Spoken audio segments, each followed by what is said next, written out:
Alors là, sur ce tableau de Bronzino, qui était une vierge avec Sainte-Élisabeth, Saint-Jean, vous avez tout de suite vu qu'il y avait un linge sur la cuisse de l'enfant. Un repas de pudeur. Et le tableau était impeccable dessous. Vous avez retrouvé une matière admirable. Oui, certains peintres ont fort bien travaillé avec des matériaux qui nous permettent de retrouver maintenant quelque chose de pur. Alors vous avez fait un essai. On a fait un petit essai, je me rappelle à ce moment-là, c'est vous qui... On préparait l'exposition de 1980. Oui, votre exposition. Et puis bien sûr, toujours avec l'analyse du laboratoire. Et effectivement, je crois même qu'il y a eu des sondages. Enfin, oui. On s'est aperçu qu'effectivement, c'était totalement rajouté. Mais il avait été peint plus anciennement que le 19e. Il était certainement du 18e. Hein. Et donc, vous avez décidé, parce que ça n'était jamais nous qui prenions les décisions, attention. Ni moi, c'était le conservateur en chef des peintures. Voilà. Nous faisions l'analyse visuelle et les petits sondages pour dire ce qu'on pensait. Mais la décision ne nous incombait pas. La décision était prise par le chef de restauration et le chef d'atelier et le département des peintures. Département des peintures, voilà. Mais c'est eux qui décidaient en fin de compte ce qu'ils devaient faire. Mais vous travailliez de telle sorte que la décision était facile à prendre. Oui, mais enfin, ça aurait pu aussi être pris d'une façon différente pour garder un témoin de pudeur, parce que à une certaine époque, on estimait que ça faisait partie aussi des entretiens, des restaurations. Oui, justement, vous en parliez tout à l'heure en disant que les repeins pouvaient faire partie de l'histoire. Vous parliez des armoiries sur le Saint-Jean-Baptiste. Oui, mais c'était fait d'une façon beaucoup plus ancienne et qui avait une raison d'être.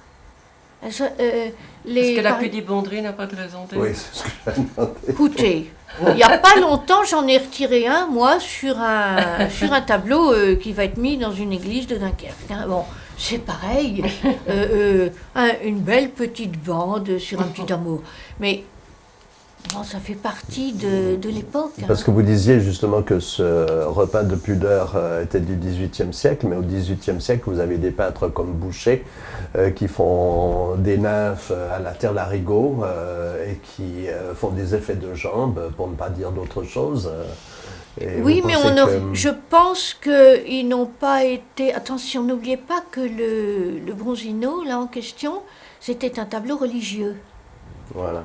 Bon, un tableau religieux avait des règles qu'il fallait observer à l'époque. Bon, tandis que des petites nymphes... Il faut tenir compte du genre. Hein? Il faut tenir compte du genre. Mais oui, parce qu'un tableau qui doit être mis dans une église, c'est tout de même un petit peu différent. Ça n'a rien à voir. Hein? Mais bon, Fragonard ou... Hein, bon, au contraire, c'était ravissant. Mais on ne peut pas se permettre de transformer... Si, on peut se permettre, quand il s'agit par exemple d'un tableau religieux qui doit être mis dans une église ou qui est commandé pour des religieux, il est évident qu'il y a un problème qui se pose. Mais à tout problème, il y a une solution. Hein. Alors, vos interlocuteurs, vous nous avez un peu parlé de Michel Laclotte. Quels ont été les différents interlocuteurs dans votre vie professionnelle avec lesquels vous avez travaillé? Vous avez travaillé avec Germain Bazin. Avec M. Bazin. Peut-être René Huyghe, l'avez-vous connu? Je l'ai connu, M. Huyghe, puisque quand je suis allée au Japon, est-ce qu'il était avec moi? Il y avait Jean Châtelain, il y avait M. Oh misère, j'oublie les noms. C'est vrai que vous êtes allé au Japon pour ramener avec Mademoiselle Malle la Joconde. Non, pour la conduire. Ah, pour la conduire. Mademoiselle Malle n'était pas là. Non, elle a fait du Japon à Russie. Vous êtes allé de Paris au Japon. Voilà, c'est ça. Alors comment ça s'est passé le voyage? Merveilleusement, mais d'une façon un peu affolante pour moi, parce que l'avion, c'était pas un Boeing, c'était un avion d'Air France. Au départ, voilà, Le départ, c'est que la Joconde devait voyager sur un bateau. Oui, tout à fait. Sur un bateau, bon, ça demandait quand même 40 jours. Bon. Et c'était les Japonais qui devaient prêter le bateau. Bon, ce qui s'est passé, c'est qu'à l'atelier, 40 jours, c'était très long pour un restaurateur de partir pendant 40 jours. Donc, Mademoiselle Malle a eu la bonne idée de me demander si je voulais bien y aller. Et moi, j'étais enchantée. Mais ça ne s'est adressé à moi que parce que personne ne voulait y aller. Bon, moi, j'étais très contente de partir. À cause donc des 40 j'acceptais. jours, ou bien c'est ça? À cause Moi, des les 40 jours et les 40 nuits, ça m'était complètement égal. Et nous devions partir avec un cuisinier français, parce que c'était sur un bateau japonais. On s'est dit, ils ne vont pas tenir pendant 40 jours. Et alors, Monsieur Laclotte et le directeur du Louvre sont partis voir le bateau pour voir sur quel bateau la Joconde allait voyager. Et quand ils se sont aperçus que c'était un vieux bateau de guerre rafistolé, ils se sont dit, c'est pas possible. La Joconde ne peut pas partir là-dessus. Donc, c'est là où on a eu un avion d'Air France qui a fait le vol qui était baptisé vol Léonard de Vinci. C'était quelle année, ça? Attendez, Oh. On est en... 74. Avril 74. Ah oui, donc la guerre était terminée depuis 30 ans. Oui, tout de même. Bon, et alors tous les sièges du vol, de l'avion, ont été retirés parce qu'il fallait éviter un poids trop lourd, parce que c'était l'époque où il y avait quand même beaucoup d'arraisonnements et de prise d'otages, et on était obligé de faire Paris-Tokyo d'une traite. Et Bon. parce qu'il ne devait pas être dans les soutes pour des questions de pressurisation. Voilà, donc la Joconde était dans son conteneur au milieu de l'avion, tendue, et 15 personnes du Louvre autour. Bon, ça s'est très bien passé, ça a duré assez longtemps, ça a duré quand même 15 heures, mais ça s'est très très bien passé. Alors à l'arrivée, vous avez, quand on a ouvert le caisson, qui était... Pas de problème, j'ai fait l'examen pour voir si tout était en ordre, si tout était bien, si Donc, tout les planches de avait peuplier été. n'étaient pas incurvées, Elle l'avait été au départ, pas crois qu'il plus faut pas le dire. incurvées. il ne faut pas le dire. Elle avait été? J'ai pas compris. On en parlera tout à l'heure. Donc, tout s'était très bien passé. Et nous avons eu... Bon, j'ai fait l'examen de routine, mais c'était parfait. Donc, alors, elle est restée un certain temps. Nous sommes restés, combien? 15 jours au Japon. Ce qui s'est passé par la suite, c'est qu'elle avait été mise dans au musée de Tokyo. Le musée de Tokyo avait été vidé totalement de toutes ses œuvres. Et j'étais étonnée en ne voyant rien. Ils ont dit quand la Joconde est là, rien d'autre ne doit exister. C'était très gentil. Bon. Mais ce qui s'est passé, c'est qu'il y a eu un attentat qui a eu lieu au moment où la Joconde, qui n'était que sous une simple vitrine, simplement.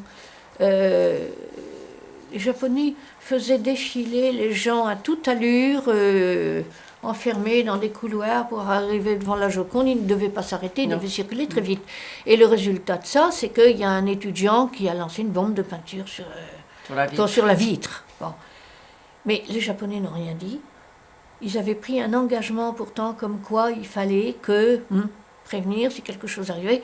Donc, c'était pas très chic. Et du coup, Monsieur Laclotte, qui était sur place et qui surveillait, a exigé qu'elle soit mise dans une cabine renforcée, si vous voulez, avec des vitres à toute épreuve. Et là, il n'y a pas eu de problème nouveau. Ensuite, nous sommes rentrés, on a eu 15 jours quand même de visite du Japon, et puis on est rentrés sans histoire et sans problème, mais plus avec le vol Léonard de Vinci. C'était un Boeing 707, ça me revient maintenant. C'était c'est votre moment étranger le plus lointain? Oui, enfin j'ai été en Angleterre pour le travail? Conseil de l'Europe. Pour le travail? Avec Laclotte. Avec Laclotte et Mademoiselle Toussaint, on est restés... Alors c'était pour l'exposition Le XVIe siècle européen? Non, 16e siècle européen, c'était en France. Oui. Là, c'était le Conseil de l'Europe. Mais qu'est-ce que c'était comme exposition? Une exposition de différents tableaux à Londres. Avant 1960. Si ça vous intéresse, j'ai le catalogue. Je le retrouverai certainement tout à l'heure si vous voulez. Mais ça, c'était en 1972. Donc là, je suis restée 8 jours à Londres. C'était merveilleux aussi, remarquez. Et rappelez-vous, nous devions, vous m'en aviez parlé, nous devions partir au Liban. Ah, oui, c'est vrai. Il y avait un mécène qui installait un musée en hauteur, en haut d'une montagne. Et nous devions partir avec les Lepavec C'est vrai. pour installer ce musée. Et puis il y a eu, je crois, des bruits de La guerre guerre à ce civile. moment-là. Simplement. Et maintenant, je pense que Début tout de la est guerre démoli. civile. Oui. C'est-à-dire que moi je suis allée voir les œuvres. Un homme de Rome, de l'ICROM, Gaël de Guichin, est allé faire la mission de climat. Et au moment où l'opération de mise en ordre des œuvres allait commencer, la guerre a fait rage. Je me souviens que Yves Lepavec avait dit C'est il vrai. faut des rentoilages à la cire à cause de l'humidité chaude qui existe là-bas, car les rentoilages faits d'une façon normale à la colle de peau auraient moisi, n'auraient pas tenu. Enfin, c'était dans la montagne. C'était quand même quelque chose de fabuleux. Et puis Mademoiselle Mal m'avait demandé de partir au Canada installer un musée. Et là, j'ai refusé à cause de mes chats. Parce que je ne voulais pas les laisser si longtemps tout seuls. Voilà. L'enseignement. Comment vous avez vu... L'enseignement. Bon. Est-ce que vous avez eu d'abord des gens auprès de vous que vous avez essayé d'initier à votre métier? Et si Oui, tout de même, oui. Mais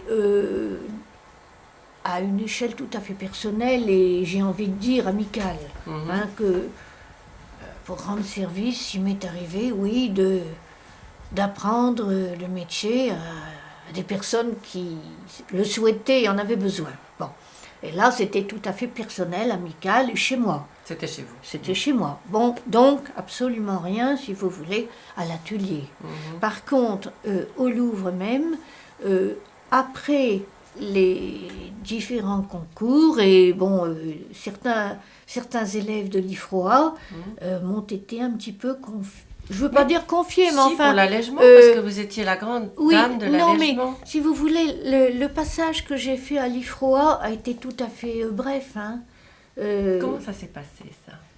On vous a dit, vous allez à l'IFROA. Bon, c'était M. Giscard d'Estaing, qui à l'époque était Président de la président de la République. République. Jean Coural, qui venait de créer l'Institut français de restauration des œuvres Voilà. d'art.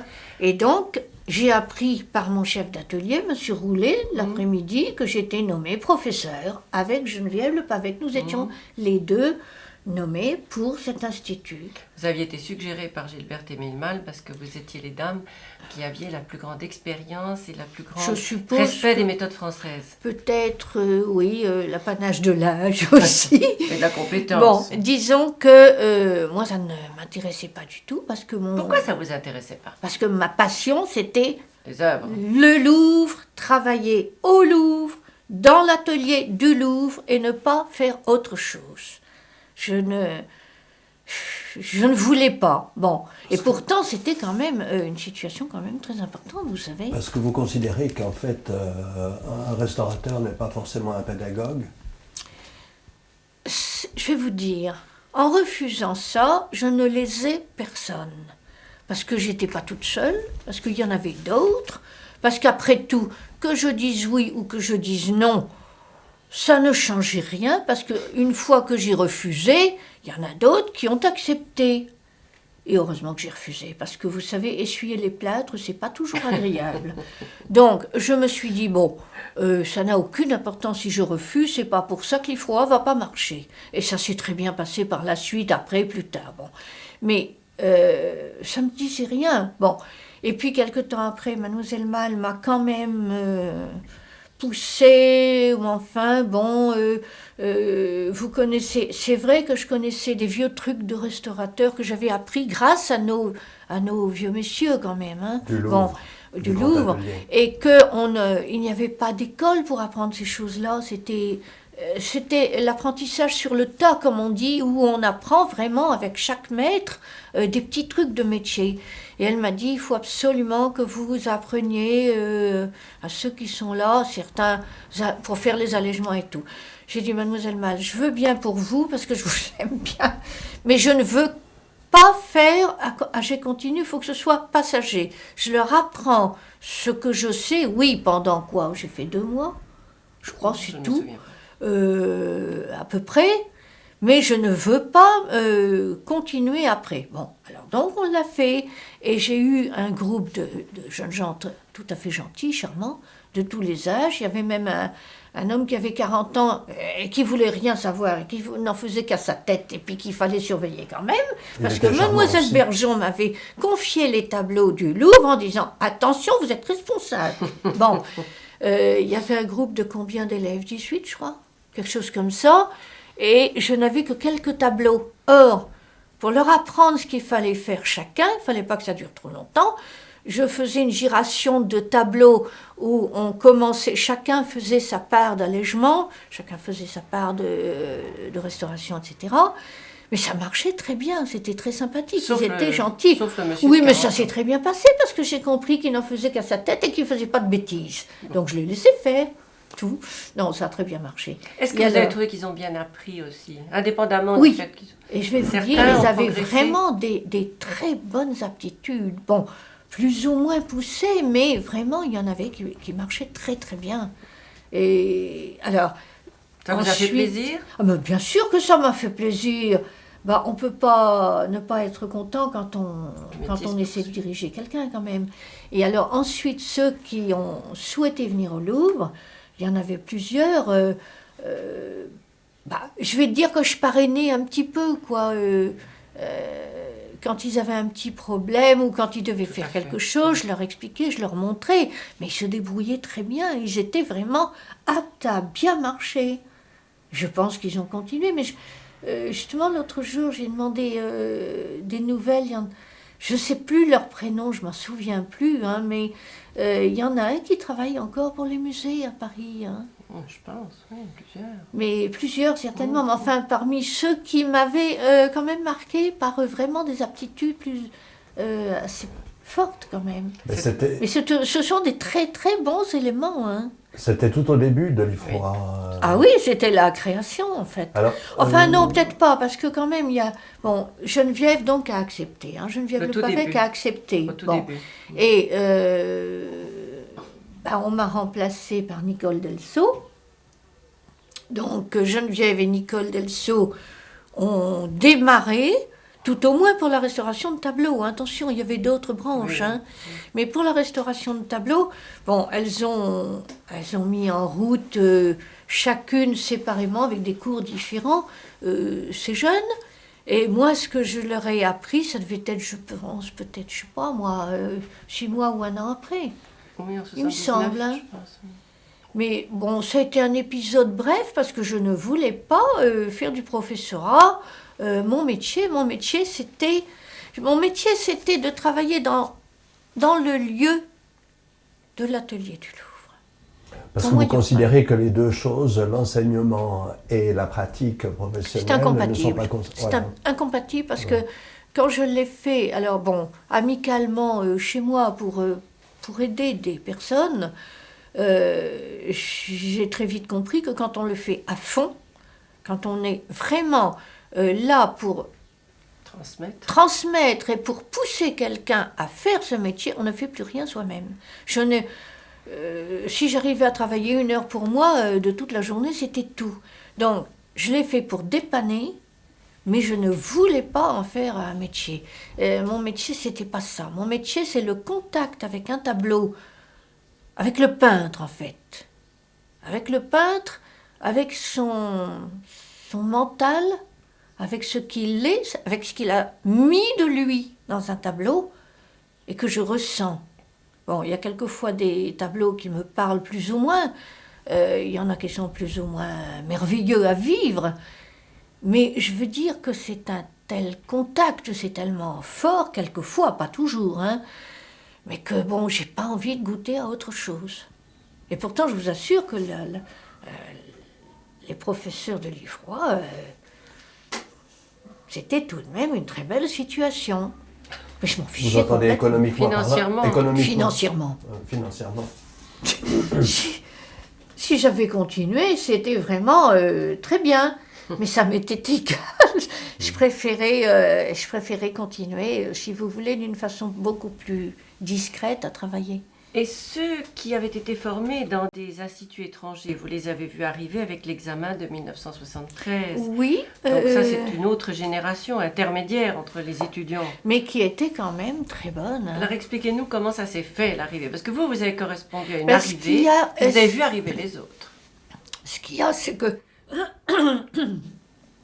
après notre concours, enfin notre examen à nous, il s'est écoulé quand même plusieurs années avant que d'autres concours aient lieu.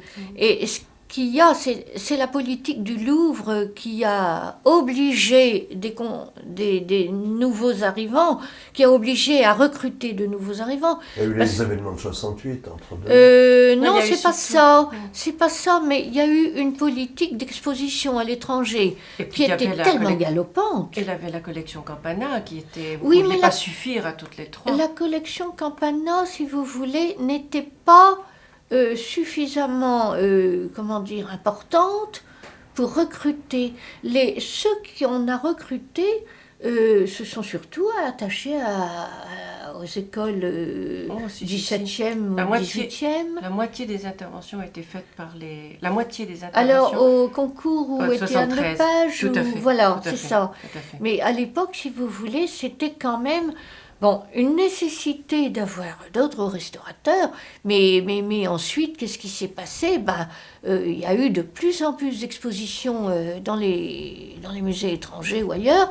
Et il fallait, j'emploie un mot qui n'est peut-être pas très gentil, mais il fallait débiter. On travaillait, mais vraiment comme sans arrêt, c'était terrible.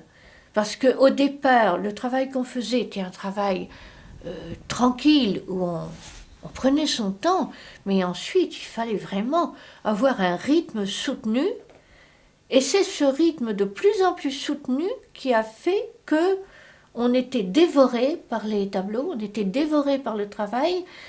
C'est ce qui m'a un petit peu, moi, arrêtée, parce que je ne pouvais plus assumer.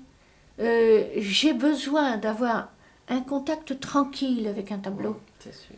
Et là, vous savez, quand on travaille une journée entière, du matin au soir, même tard, on a donné le meilleur de soi-même dans son travail. On rentre chez soi, on est fatigué, et il faut se recharger totalement pour que le lendemain, on puisse recommencer à donner, toujours. Et quand on le fait tous les jours de l'année, sans arrêt, il arrive un moment où on s'aperçoit qu'on est vide, on n'a plus rien à donner. Et là, il faut savoir s'arrêter, parce qu'autrement, on ne fait plus du bon travail. C'est le tableau qui va en pâtir, parce que on ne peut plus donner. Il faut se recharger, il faut se reprendre. Bon, c'est ce que j'ai fait, j'ai arrêté, parce que j'estimais que je n'étais plus à même de donner ce qu'il fallait. Vous pouvez spécifier ce que vous appelez donner? Mais être capable de se dépasser pour qu'un tableau soit fait comme il doit être fait, le mieux possible, sans laisser sa trace et en faisant des bonnes retouches et un bon nettoyage, allègement. Si vous êtes pris par une quantité à faire, vous n'êtes plus au mieux de votre forme.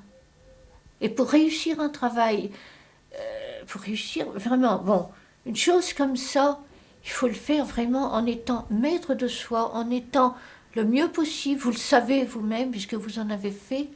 On ne peut pas donner quelque chose si vous êtes trop fatigué ou si vous êtes vidé de toute votre énergie. Lorsque vous dites que le restaurateur ne doit pas laisser sa trace, si vous nettoyez un tableau, cette trace existe forcément, parce que l'aspect du tableau oui, n'est plus le même. Non. Quand on nettoie un tableau, on n'enlève pas ce que le peintre a mis, on enlève ce que le temps a mis. Le temps est passé, attention, il y a la peinture elle-même qui a pris sa peau, qui a vieilli, et ça, il faut le respecter. C'est pour ça qu'un allègement trop prononcé enlève la peau du tableau. Mais quand vous enlevez un repeint bien entendu, mais quand vous enlevez un vernis trop foncé, vous enlevez ce que le peintre n'a pas souhaité. Le temps qui est passé a vieilli la matière. Mais cette matière, on la garde. Ce qu'on enlève, c'est la grâce du temps qui passe. C'est-à-dire le vernis qui vieillit mal, parce qu'il a jauni, parce qu'il a été fait avec des produits qui le font mal vieillir, ou des repeints qui ont mal vieilli, ça arrive et c'est la faute de personne, c'est pas la faute du restaurateur. Il a utilisé ce qu'on lui a donné pour travailler, c'est-à-dire les repeints du moment, et il ne peut pas savoir, lui, ce que ça va donner dans les années à venir. Donc, il fait de son mieux, mais il est tributaire de la matière. Hein? C'est pas toujours facile. C'est-à-dire, je comprends ce que vous voulez dire. Qu'est-ce que vous souhaitez que je dise de votre plus? position. Non, c'est pas ça. Parce qu'en fait, on n'en a pas parlé entre nous avant. Oui.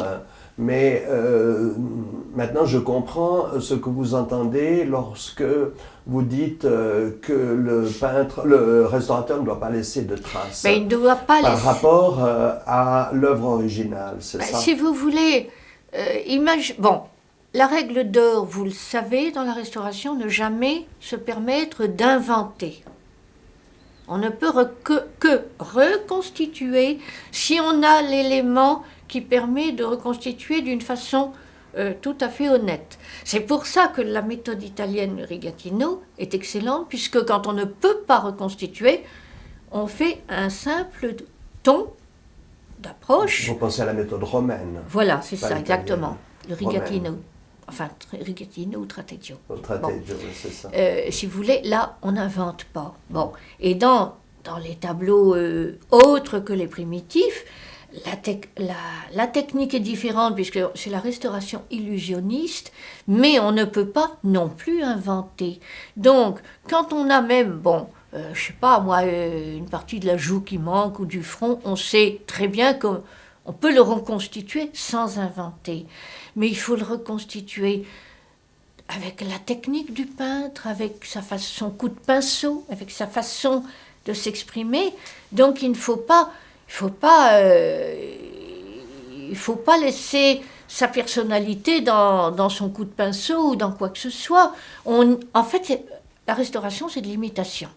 C'est un don d'imitation dans les parties que l'on peut refaire, que l'on peut reconstituer sans inventer et qui permet à l'œuvre de retrouver une autonomie. Hein, c'est tout. Mais on ne laisse pas sa trace. Est-ce que pour vous, la technique du tratteggio ou rigatino, comme on peut l'appeler, anciennement on l'appelait rigatino, maintenant on l'appelle plutôt tratteggio, c'est ce que vous disiez tout à l'heure d'ailleurs, et un aspect de proposition plus évident peut-être que d'autres types d'interventions picturales? Écoutez, à mon avis, attention, je parle que de moi. Mon avis, c'est que c'est merveilleux pour tout ce qui touche les primitifs. Oui. Les primitifs, ça s'apparente un peu, si vous voulez, comme les fresques, où on peut très bien avoir la vision d'un primitif ou d'une fresque avec une partie qui n'existe plus. Bon, donc un ton d'aplat. Mais je pense que c'est impensable sur une autre école de peinture. Hein. Ça, c'est sûr. Les tableaux du XVIIe, du XVIIIe, même du XVIe, mais qui ne sont pas des primitifs italiens, c'est pas possible.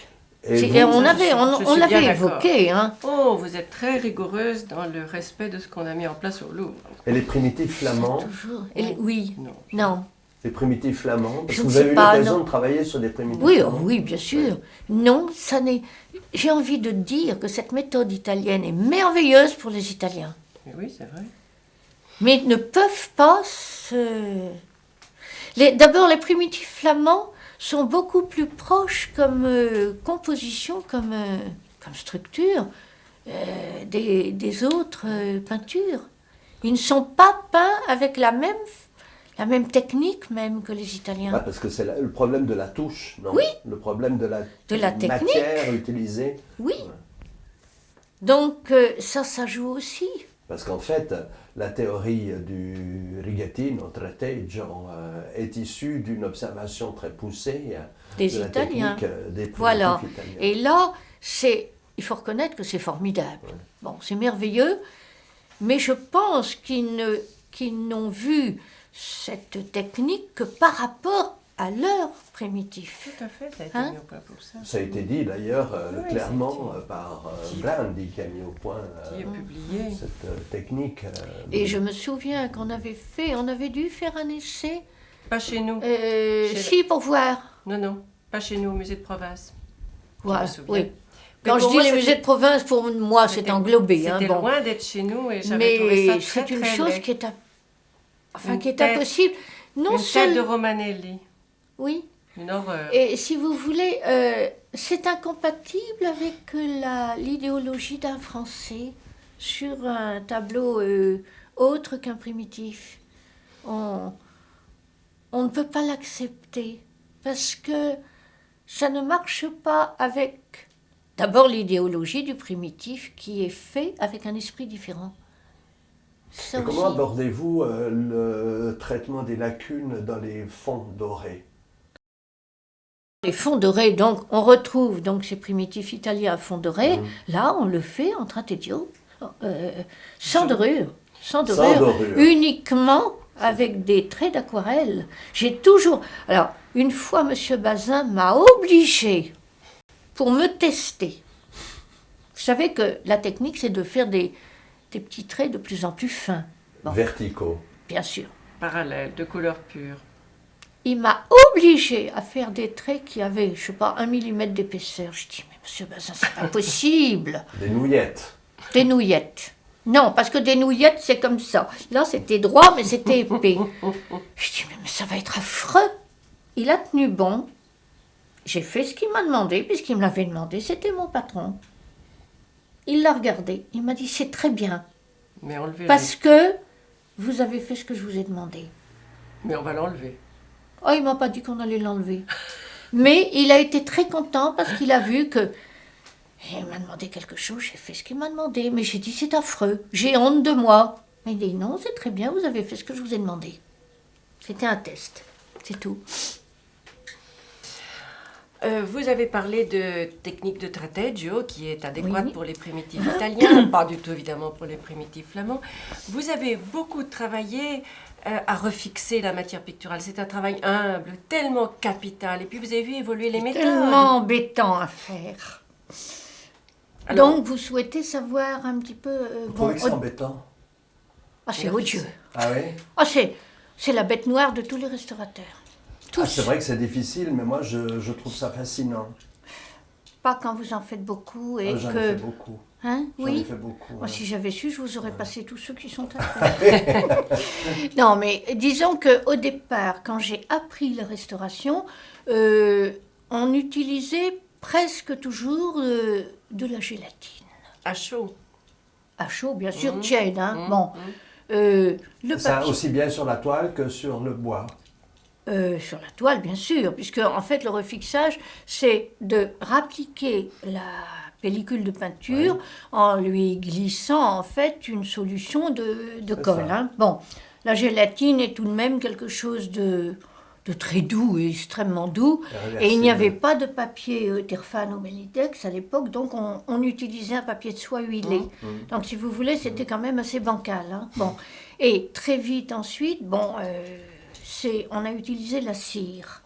Alors, bon, la cire est un matériau qui est, comment dire, souple et que j'ai surtout mis en route au Louvre. Ça, je peux dire que c'est mon bébé, c'est ma création, Je sais. parce qu'on s'était aperçu qu'on faisait des refixages ou des mastiques. En fait, oui, on n'est plus tout à fait dans le refixage, mais enfin, ça se touche, hein. Avec, par exemple, les mastiques au blanc, vous savez, du blanc à base d'eau, bon, ne tenaient jamais sur les bois et tout se soulevait. Et j'ai commencé à dire, mais il faut utiliser la cire, Les mastiques parce chargés. que c'est donc souple, ça suit le mouvement du bois, ça ne se décolle pas en plaques, ce qu'on avait régulièrement. Et à partir de ce moment-là, si vous voulez, on se rend compte que la cire ne gêne pas. Certains restaurateurs de supports de bois, comme Jonard par exemple, ne supportent pas qu'on introduise de la cire dans le bois parce que ça le gêne pour travailler. Pour ses collages, ça gêne. Oui, pour les moi je collages. vais vous dire, c'est de la blague parce que j'ai fait moi-même des travaux et la cire ne gêne pas du tout.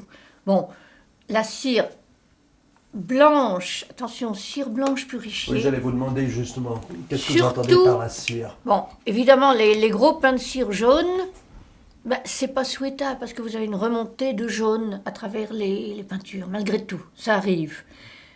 Même si vous la mettez au revers d'une toile, pour refixer la pellicule de peinture et que ça passe par derrière, quand on fait un refixage généralisé, il faut impérativement avoir de la cire blanche purifiée qui s'achète en pharmacie.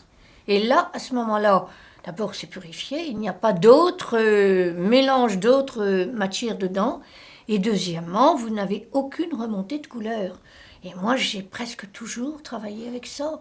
En plus, pour en revenir par exemple au primitif, quand on faisait des mastiques à la cire, vous pouvez, en le travaillant d'une certaine façon, faire des épaisseurs, des couches même épaisses de cire qu'on arrive à lustrer pour rendre la cire transparente et qui vous permet de lire la craquelure du gesso qui se trouve en dessous. Et ça, c'était très important pour certains primitifs, parce que ça permettait de lire le fond, de travailler en rigatine, enfin en trateggio si on voulait, en gardant la craquelure d'origine, mais sur le même niveau que le reste du tableau. Et la cire est donc entrée, si vous voulez, dans le travail de restauration, d'abord pour les refixages, comme vous me disiez tout à l'heure. Pour les refixages, on est sûr que ça n'abîme pas, que c'est souple et que c'est réversible. Mais vous n'ajoutez pas de résine? Moi, non. Non. Certains le font. On a discuté hier avec M. Joyaux. Je sais que l'INAR mettait de la résine. Le Pavec met de la résine. J'ai encore un morceau qui contient de la résine et que je n'utilise pas.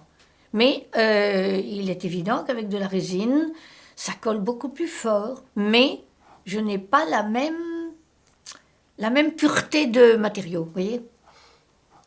Parce que tout dépend de la résine que vous mettez dedans.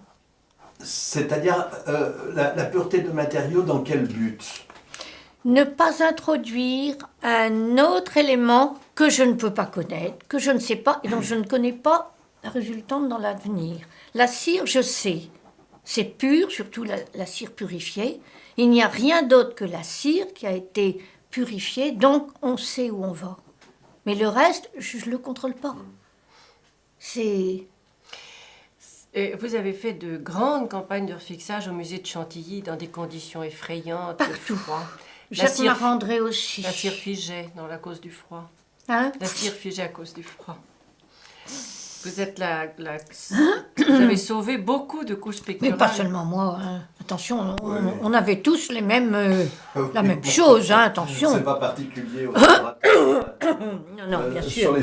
Sur les chantiers avec les peintures Mais je murales, reconnais c'est pas que les refixages, c'était la poisse. Et on était tous...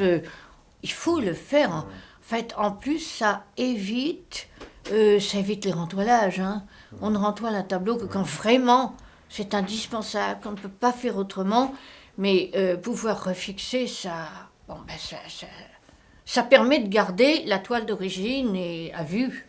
Est-ce qu'à votre avis, on fait toujours autant de rentoilage qu'autrefois? Non, beaucoup moins. Beaucoup ça a moins. changé, pour quelle raison? À partir de quand? Parce qu'on se rend compte que il faut essayer, dans la mesure où on peut, garder un tableau avec ses matériaux d'origine. Quand on fait un rentoilage, bon, on le fait si c'est nécessaire, mais si on peut l'éviter, remettre... Je ne parle pas des transpos, hein. Le transpo, on n'en fait plus pratiquement. Bon, enfin, presque plus. Mais On quand pourra vous... en parler tout à l'heure. Hein? On pourra en parler tout à l'heure. Oui, mais attention, je ne suis pas rentoileur. Hein. Je suis pas rentoileur. J'en ai fait. J'ai fait beaucoup de rentoilage, mais pour moi, Mais particulièrement. Je sais comment on les fait. J'ai même fait une transpo pour me rendre compte. Enfin, disons que quand vous avez derrière un tableau ancien une toile neuve, c'est toujours un handicap pour un tableau. Les gens s'en rendent compte maintenant de plus en plus. Et dans les musées, on essaie au maximum de garder la toile ancienne à vue. Donc, le refixage, quand il peut être vraiment fait et qu'il n'y a pas d'autres problèmes, bon ben, il faut le faire. Hein. Parce que vous estimez qu'un rentoilage ou un doublage... C'est toujours... un rentoilage, c'est un traumatisme, il ne faut pas l'oublier. Hein. Même s'il est merveilleusement fait, c'est un traumatisme. Toute opération faite sur un tableau traumatise plus ou moins le tableau. Si c'est avec des produits souples, doux, et qu'on essaie quand même de ne pas trop en faire, Monsieur Roulet, il avait une parole d'or. Il disait, vous avez un tableau à restaurer, moins vous en faites et mieux ça vaut. Tout à fait. Il faut en faire le moins possible. Bon, le rentoilage, il faut le faire quand vraiment on ne peut pas faire autrement. Si un tableau risque, si vraiment ça, les écailles ne tiennent plus, parce que ça arrive quelquefois que malgré un refixage, 6 mois après ou 1 an après, ça ne tient plus non plus. Bon, la préparation entre la toile et la peinture, bon, le lien, le médium, s'il est complètement décomposé et qu'on ne peut pas arriver, il ne joue plus son rôle, bon ben là, effectivement, il y a quelque chose à faire de grave. Mais enfin, les rentoilages faits en France, je pense qu'ils sont faits parfaitement bien, mais si on peut les éviter, c'est mieux.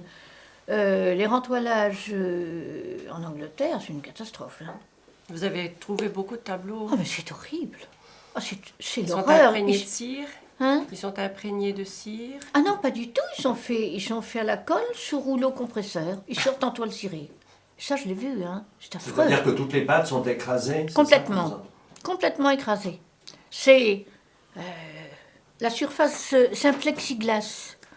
Savez-vous que Monsieur Rostin, quand il y avait des empattements de peinture, il mettait un velours et il repassait pendant des heures et le tableau sortait intact. Mais c'était un maître. Alors, quel est l'avenir de la profession? Vous trouvez que votre métier a changé? Je ne sais pas si vous nous dites que c'est un métier, c'est de l'amour. Non, enfin, oui, bien sûr, on le fait comme une passion et ça devient un métier. Bon. Et dans le futur, comment voyez-vous? Vous avez beaucoup travaillé, même après avoir quitté le Louvre. Vous avez quitté en 1982. Mais je continue encore et vous maintenant. Continuez. Donc, comment vous voyez la suite? Comment si sentez-vous vous voulez, vos successeurs? Tout à l'heure, je disais à Théo, il y aura plus de tableaux à restaurer. Ah bon? Mais réfléchissez un peu. Bon, la quantité de restaurateurs est en augmentation constante. Bon, c'est très bien dans un sens, mais il faut reconnaître que depuis pas mal d'années, les tableaux de musée sont quand même entretenus.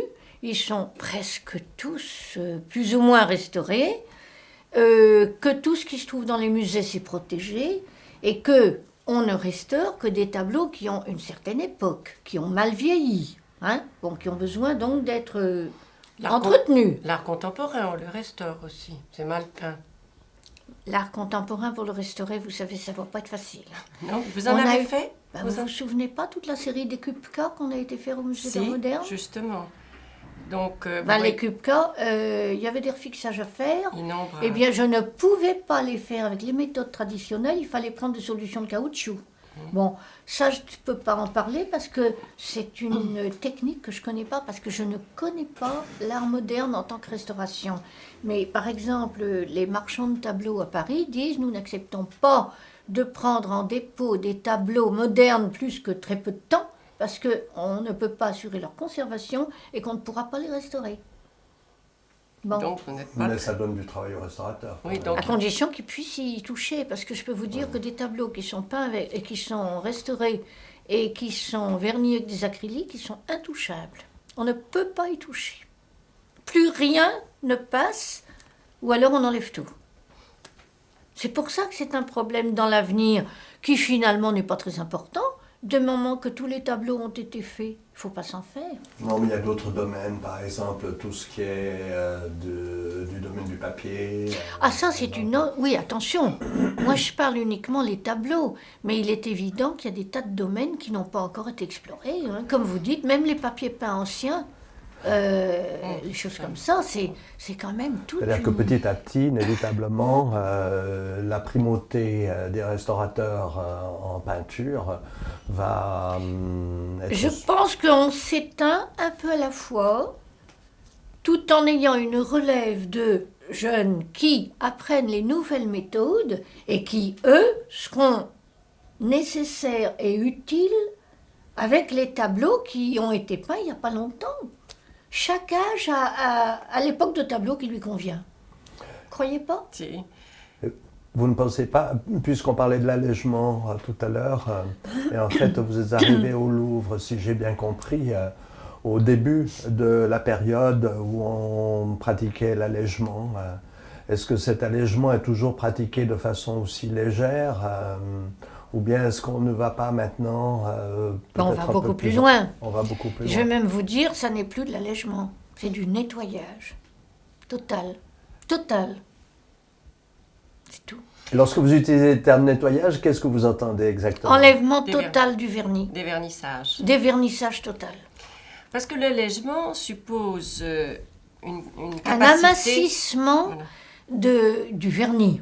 Mais ancien. il y a des moments où vous ne pouvez pas le faire, quand il y a trop de repas, quand il y a des moments, j'imagine. Alors, quand on a, par exemple, mettons, un ciel ou un paysage où il y a un vernis qui est homogène, mais où il y a des repeints. Et c'est là où ça devient difficile, c'est-à-dire qu'il faut quand même alléger très légèrement l'ensemble, mais les trous de l'endroit où, enfin les trous, les lacunes, disons, là où il y a des repeints, on enlève le repeint. On enlève le repeint sur l'accident. Bon, on dégage, s'il y a repeint, ça veut dire qu'il y a accident. Bon, on enlève donc à ce moment-là le repeint, on dégage l'accident, Là, on a mais fait un enlèvement on de est vernis. obligé de reglisser du vernis du tableau, pas du vernis nouveau. On doit fondre très légèrement, on doit travailler à un endroit où, par exemple, mettons, il y a un arbre sombre ou quelque chose dans un petit coin où on a du vernis ancien en réserve qu'on glisse, Vous déplacez lentement. qu'on déplace, voilà, et qu'on applique, mais c'est pas facile, hein, et qu'on applique sur cette trouée de vernis, disons, pour qu'il y ait quand même une unité. Mais en principe, quand on a un cas comme ça, avec un vernis qui à l'origine aurait été bon, aurait pu rester, on l'allège quand même très légèrement pour pouvoir glisser. On jute le vernis sur ce manque, hein, pour avoir une unité et pour que ce soit en plus la même matière et le même vernis. Parce que si on met un autre produit ou une couleur ou quelque chose, c'est pas la même matière et ça se voit. Et vous arrivez à déterminer parfaitement des vernis d'époques différentes, les uns par rapport aux autres? Des vernis d'époques différentes, oui, à condition qu'ils soient de compositions différentes. Bon, ce qui arrive très souvent et presque toujours, c'est que les tableaux qui arrivent jusqu'à nous, qui sont anciens, ont quand même été vernis beaucoup de fois, hein, X fois. Donc, ils ont eu des vernis de compositions différentes. Parce que chaque fois qu'il y avait une visite de souverain au Louvre, on vernissait de nouveau les tableaux pour les rendre bien transparents. Oui. Mais alors à ce moment-là, c'est vrai que, bon, sur le moment même, c'est merveilleux, mais enfin, ce sont des vernis à base d'huile, hein, des huiles cuites. Peut-être au 19e siècle. Oui, mais même avant. Alors, ils ne nettoyaient pas, ils ne dépoussiéraient pas toujours les tableaux avant de les vernir. Et quand ce sont des tableaux de musée, encore, bon, c'est fait précautionneusement, mais l'ensemble des peintures ou des collections chez les gens, ils ont été vernis je ne sais pas combien de fois. Il y a les vernis anciens à l'huile, il y a les vernis, au vernis, pas acrylique, quel est l'autre? Au Je- damar, Hein, au damar. le damar encore, c'est un vernis ancien synthétique. Et puis, vous avez la catastrophe dont j'hérite maintenant avec les particuliers. Ce sont les vernis à la cire qui sont mis par-dessus le tout. Et les vernis à la cire ont été inventés par le franc après la guerre pour que ça fasse bien, pour que ce soit satiné. Bon, il y a même des restaurateurs qui coulent de la cire blanche, comme je vous disais tout à l'heure, dans une bouteille de vernis. Bon, puis ils agitent et ça fait un vernis cire. Eh bien, quand vous tombez sur un vernis comme ça, c'est l'horreur. Parce que ce qui se passe, c'est que dès qu'on y touche avec pour alléger un vernis, ça se met en émulsion, on dirait de la gélatine qui monte, et on ne peut plus l'enlever. On arrive à l'enlever en le roulant d'une certaine façon avec un certain produit que je ne vous dirai pas parce que c'est mon secret. Comment vous êtes là? Hein? Vous avez encore vos trucs spécifiques? Non, parce que je vais vous dire, le quand tour on de était main. ensemble, on se passait vite. Dès qu'on trouvait un truc, on se le passait vite entre nous. Vos petites bouteilles sans étiquette, c'est ça? Non, c'était pas pour nous ça. Non. Jamais. Non, c'était pour qui alors?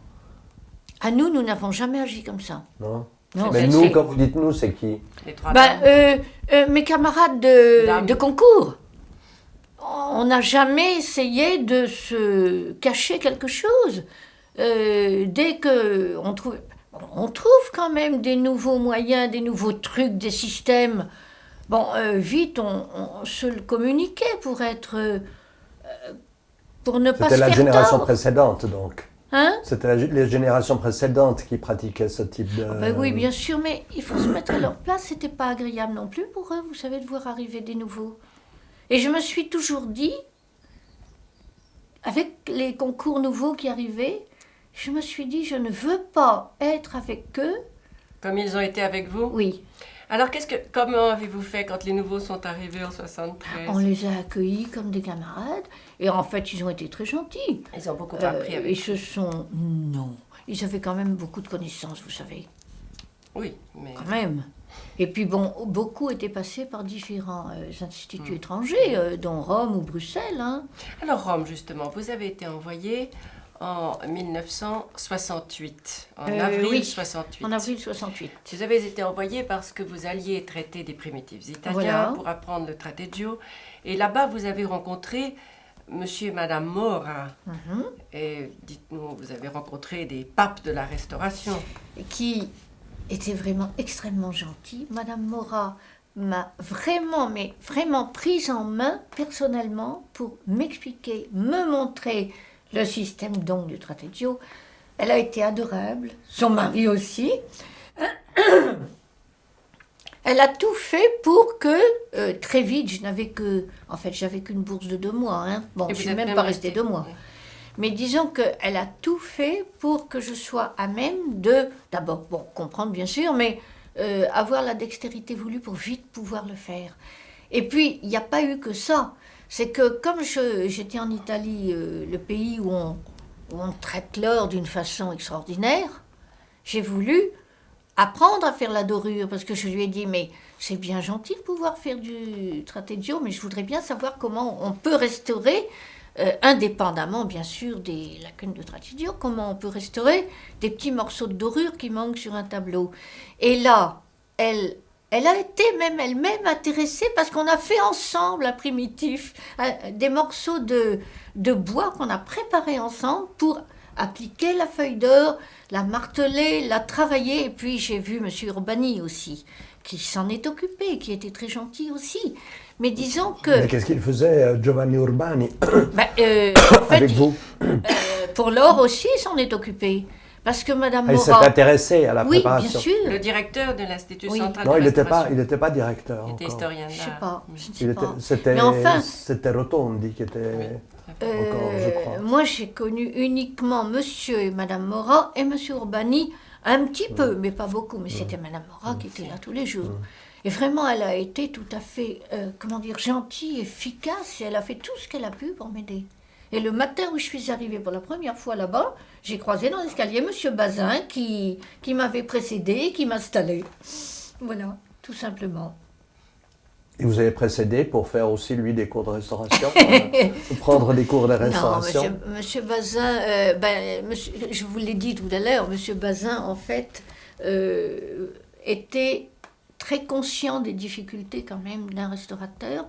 Et pour nous demander un travail, il voulait comprendre exactement ce qu'il demandait. Et il avait dit à monsieur Roulet, notre chef d'atelier, il allait dans les brocantes acheter de vieilles croûtes, et avec les conseils de monsieur Roulet, donc chez lui, il nettoyait, restaurait des tableaux sans intérêt, pour que, ensuite, quand il nous demandait un travail, il pouvait le juger d'abord, et il pouvait connaître la difficulté qu'on avait. Donc c'était une façon d'apprendre le métier qui était vraiment bien, parce que c'était dans notre intérêt. De participer un peu. Bien sûr.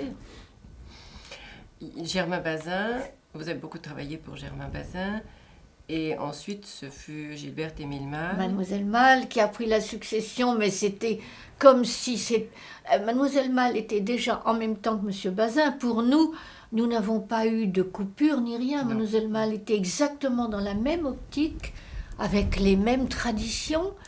Et ça a été merveilleux, elle était adorable. C'est-à-dire que Mademoiselle Malle achetait aussi des tableaux pour les Ah non, restaurer à la non, maison non, comme non. monsieur Bazin? Non, c'était pas. Elle n'avait pas besoin de ça. Elle n'avait pas besoin de ça C'est-à-dire parce que elle connaissait très bien le travail qu'on faisait, elle le suivait et elle n'avait pas besoin d'expérimenter. Dites-vous bien que Mademoiselle Malle, c'était différent parce que elle était à l'atelier de restauration depuis assez longtemps, suffisamment longtemps pour comprendre la restauration et savoir comment ça se fait. Alors que monsieur Bazin, attention, avait été...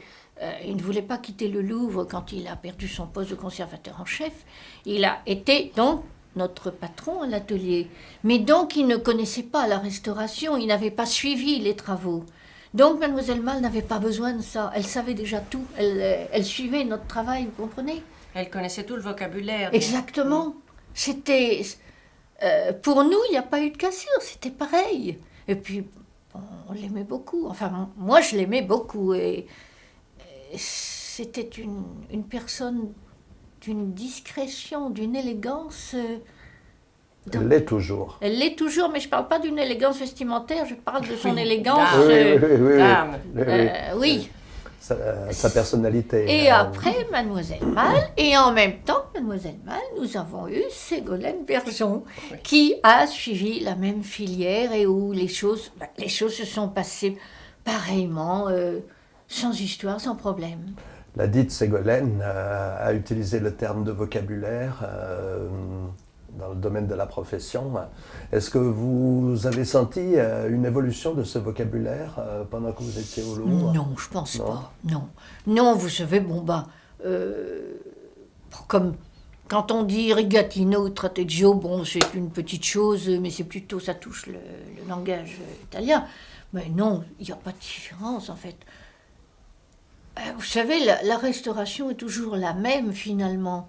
Les mots restent la même pour la définir. Maintenant, au lieu de dire un allègement, on dit un nettoyage, c'est tout. Hein. Bon. Non, mais vous avez bien fait remarquer tout à l'heure que le terme d'allègement ne correspondait pas au nettoyage. Je le sais, mais c'est bien pour ça que j'en parle maintenant. Voilà, on utilise ça en croyant qu'on fait un allègement, mais on ne fait pas d'allègement. On nettoie. Alors, on décrasse d'abord. Vous avez beaucoup mis l'accent. Ça, c'est essentiel. C'est essentiel, je le dis à tous ceux qui veulent apprendre un petit peu ou se débrouiller eux-mêmes, impérativement, avant toute opération, on doit dépoussiérer un tableau, non pas à sec, mais avec un simple petit coton humide, dans un mélange d'eau et d'essence de térébenthine. C'est tout simple, c'est tout bête, mais c'est essentiel, parce que si on ne fait pas ça au départ, et moi-même je me suis fait piéger avant d'avoir compris ce qui se passe, c'est que l'eau et l'essence mêlées forment une émulsion, vous enlèvent certaines crasses. Bon, bien sûr, ensuite il reste le vernis qui est jauni. Hein, bon. Mais si vous ne faites pas le décrassage humide avant, vous travaillez donc avec les produits, les solvants qui vont donc fondre le vernis, puisqu'en fait on fond le vernis quand on allège. Bon. Et il y a certaines poussières et certaines crasses qui s'en vont à l'eau, térébenthine et qui reste absolument indélébile avec les solvants pour les vernis. Donc, si on ne prend pas la précaution de d'abord dépoussiérer, on risque, pas toutes les fois, mais ça peut arriver, ça arrive, on risque de tomber sur des saletés ou des crasses ou des choses qui ne partiront jamais avec les solvants et qui à ce moment-là deviennent vraiment très embêtants parce que c'est pire que des repeints, parce qu'on ne peut plus les enlever. Donc impérativement, la sagesse, c'est pas grand-chose, mais c'est d'abord dégager le vernis de toutes les saletés qu'on puisse enlever à base d'eau et d'essence. C'est tout bête, mais ça rend service. Là... Et puis, je m'excuse, non, allez-y. Il y a également des cas qu'on a eu au Louvre, du reste. Certains tableaux 19e ont été vernis avec des vernis à l'eau. Et des vernis à l'eau, quelquefois on ne s'y attend pas, sont des poussières, comme je dis, et tout d'un coup on s'aperçoit que c'est tout le vernis qui s'en va. Et c'est miraculeux. Et si vous ne le faites pas à l'eau, vous ne l'enlèverez jamais avec les solvants. C'est absolument incompatible. Donc, sagesse, c'est déjà par prudence. Et deuxièmement, ça arrive qu'il y ait des vernis à l'eau. Parce que vous utilisez le terme de solvant et vous semblez dissocier l'eau des solvants. Oui. Pour moi, l'eau est aussi un solvant, non. Non, pour moi, non. Pour vous, peut-être. Mais l'eau pure ou de l'eau et de l'essence de térébenthine, ce qui est quand même très doux, n'a rien à voir avec un solvant qui fond le vernis. Votre eau ne fondra pas un vernis, vernis à l'huile. Hein. Vous réservez en fait le terme de solvant pour tout ce qui est quand même vernis, c'est ça? Que ce soit, bon, il y a toute une gamme de solvants. Alcool, acétone, j'aime pas, mais enfin ça existe. Bon, je parle pas du diméthylformamide, mais j'allais vous en parler. Oui, mais enfin ça c'est pas. Si vous voulez, on l'utilise quand vraiment on ne peut pas faire autrement pour enlever certains gros repeints, surtout sur des primitifs. Hein. Bon. Mais, vous avez utilisé de la pepsine aussi un jour. Attention, ça c'est autre chose. La pepsine, je vous dis. Un repeint à la caséine. Ouais. Tout à l'heure, on parlait des tableaux qui avaient plusieurs vernis. Vernis à l'huile, vernis synthétique, vernis acrylique, vernis à la cire. Bon, il y en a un qui est affreux, c'est le vernis à l'œuf. Et qu'on trouve en particulier sur les primitifs. Italiens. Bah oui, parce que, bon, oui. Alors, le vernis à l'œuf, quand il est mis contre la peinture, c'est pas gênant. Parce qu'il a protégé la peinture, et les saletés et les vernis successifs en sont au-dessus. Mais quand le vernis à l'œuf a été posé au-dessus des saletés et des vieux vernis, comment on fait? Alors, il faut fondre le vernis à l'œuf avec le même produit, c'est-à-dire la pepsine, qui est une...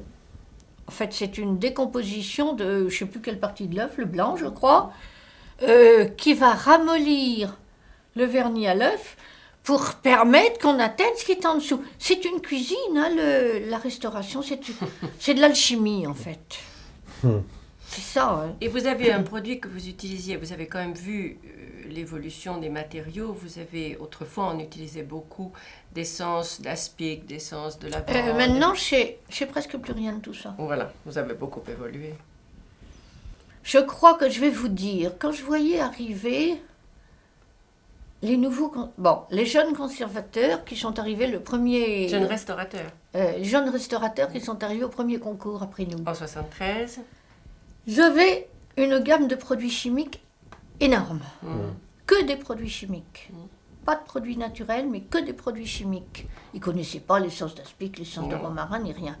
Mais c'était que des produits chimiques, dont des produits chimiques horriblement pénibles et dangereux. Anne Lepage nous a... Empesté. Ben si, c'était qu'empesté avec du butylamine. Quand on la voyait arriver avec sa bouteille, on fuyait. Hein. Non, mais on était vraiment malades. Hein. C'était épouvantable. Et alors, il ne travaillait qu'avec des produits très forts. Mais elle se shootait à la butylamine. Non, mais ça facilitait le travail. Le travail était fait beaucoup plus facilement. Plus vite. Mais si vous voulez, oui. Mais si vous voulez, le problème, c'est pas ça. C'est que c'était beaucoup plus fort, d'abord pour le tableau. Bon, c'était pas bon pour la santé. Ça embêtait tout le monde. Et si vous voulez, le résultat final, bon, bien sûr, ça allait plus vite. Mais le tableau avait reçu une dose importante de produits très forts qui restaient dedans. Bon, moi, on m'a fait des reproches après. J'ai eu moi aussi des détracteurs qui m'ont reproché d'avoir utilisé de l'essence de romarin. Je prenais surtout du romarin. Ça ramollit aussi. Parce que ça restait dans le tableau. Ah oui, ça À ramollit. certain degré de rétention. Oui, mais c'était un produit qui était neutre, qui n'abîmait pas, qui ne décomposait pas. Il pouvait rester dedans, c'est possible, ça je ne dis pas non, mais en tout cas, il n'était pas nocif. Je parle du Mais tableau. ça sentait meilleur, ça sentait beaucoup. Ah, oui, mais alors je me suis...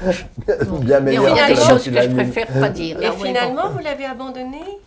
Mais Puisque si vous vous me dites voulez, j'en maintenant- ai eu de moins en moins besoin. Et pourquoi? Eh bien, parce que, bon, le romarin, enfin, les essences d'huile essentielles, disons, Oui. bon, que ce soit romarin, spic, Oui, tout à fait, gominol, tout ce que vous voudrez,